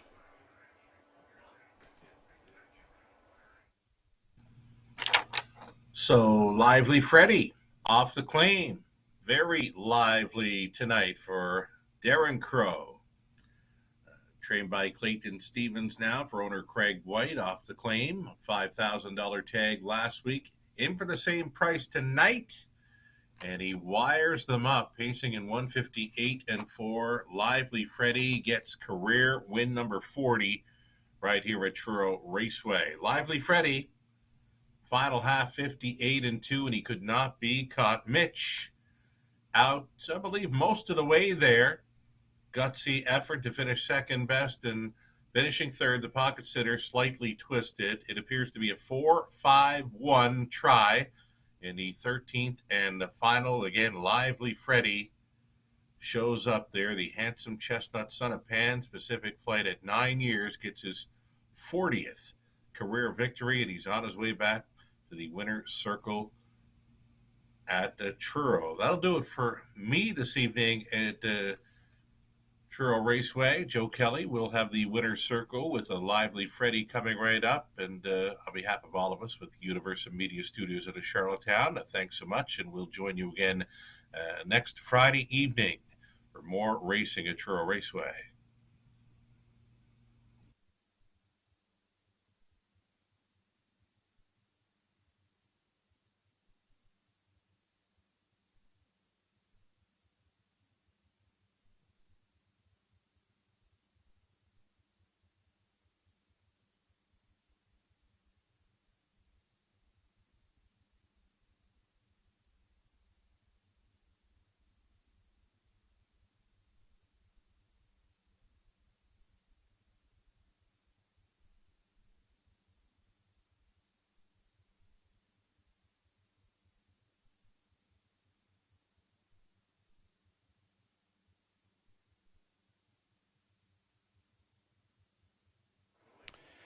Now back in Victory Lane, the winner of the 13th race in memory of the late Malcolm McNeil is number 4, Lively Freddy, 9-year-old chestnut gelded son of Pan's Pacific Flight.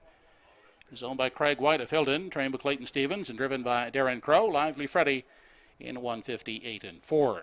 13th race in memory of the late Malcolm McNeil, who was a well-known horseman for over 50 years, competing throughout the Maritimes. Malky, or Slim as he was better known around the tracks, was a real old-timer. People would come to him for advice. One of Malcolm's career highlights was at Pompano Park in 2002 when he assisted in the breaking of 3 outstanding horses, Mach 3, $1 Million Cam, and Red River Hanover, who all went on to have stellar racing careers. Malcolm also ran a few farms in Ontario as well as Sunrise Farms here in Truro in the 1970s. He's greatly missed by his family members, including his daughter Debbie and son John, and their family members are at trackside making the blanket presentation to the winner of the Malcolm McNeil Memorial, Lively Freddy and Darren Crow. Just a note, there will be a celebration of life for Malcolm tomorrow at the Truro Horsemen's Club. That's tomorrow, Saturday, from 1 to 3.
Race 13 is official. 1 Slightly Twisted third, 2 Don't Stand in My Way fifth, 3 Salzburg Flicka 8, 4 Lively Freddy the winner, 5 Mitch second, 6 Godrow Machine 6, 7 Dinger 2, 7, 8 Camco Willow fourth. 29 3 the quarter, the half a minute 2 fifths, 3 quarters, 129 3, the mile in 1:58.4. Top down 3-5, 8-1, 2-6, 7-4. 4-5-1 try, 22.60, 4-5 exactor, 12.50. And the late double paid on the 2-5 combination, 6.30. That concludes tonight's racing action at Truro Raceway. Hope you can join us once again when our racing action continues next Friday evening with first race post time at 6 p.m.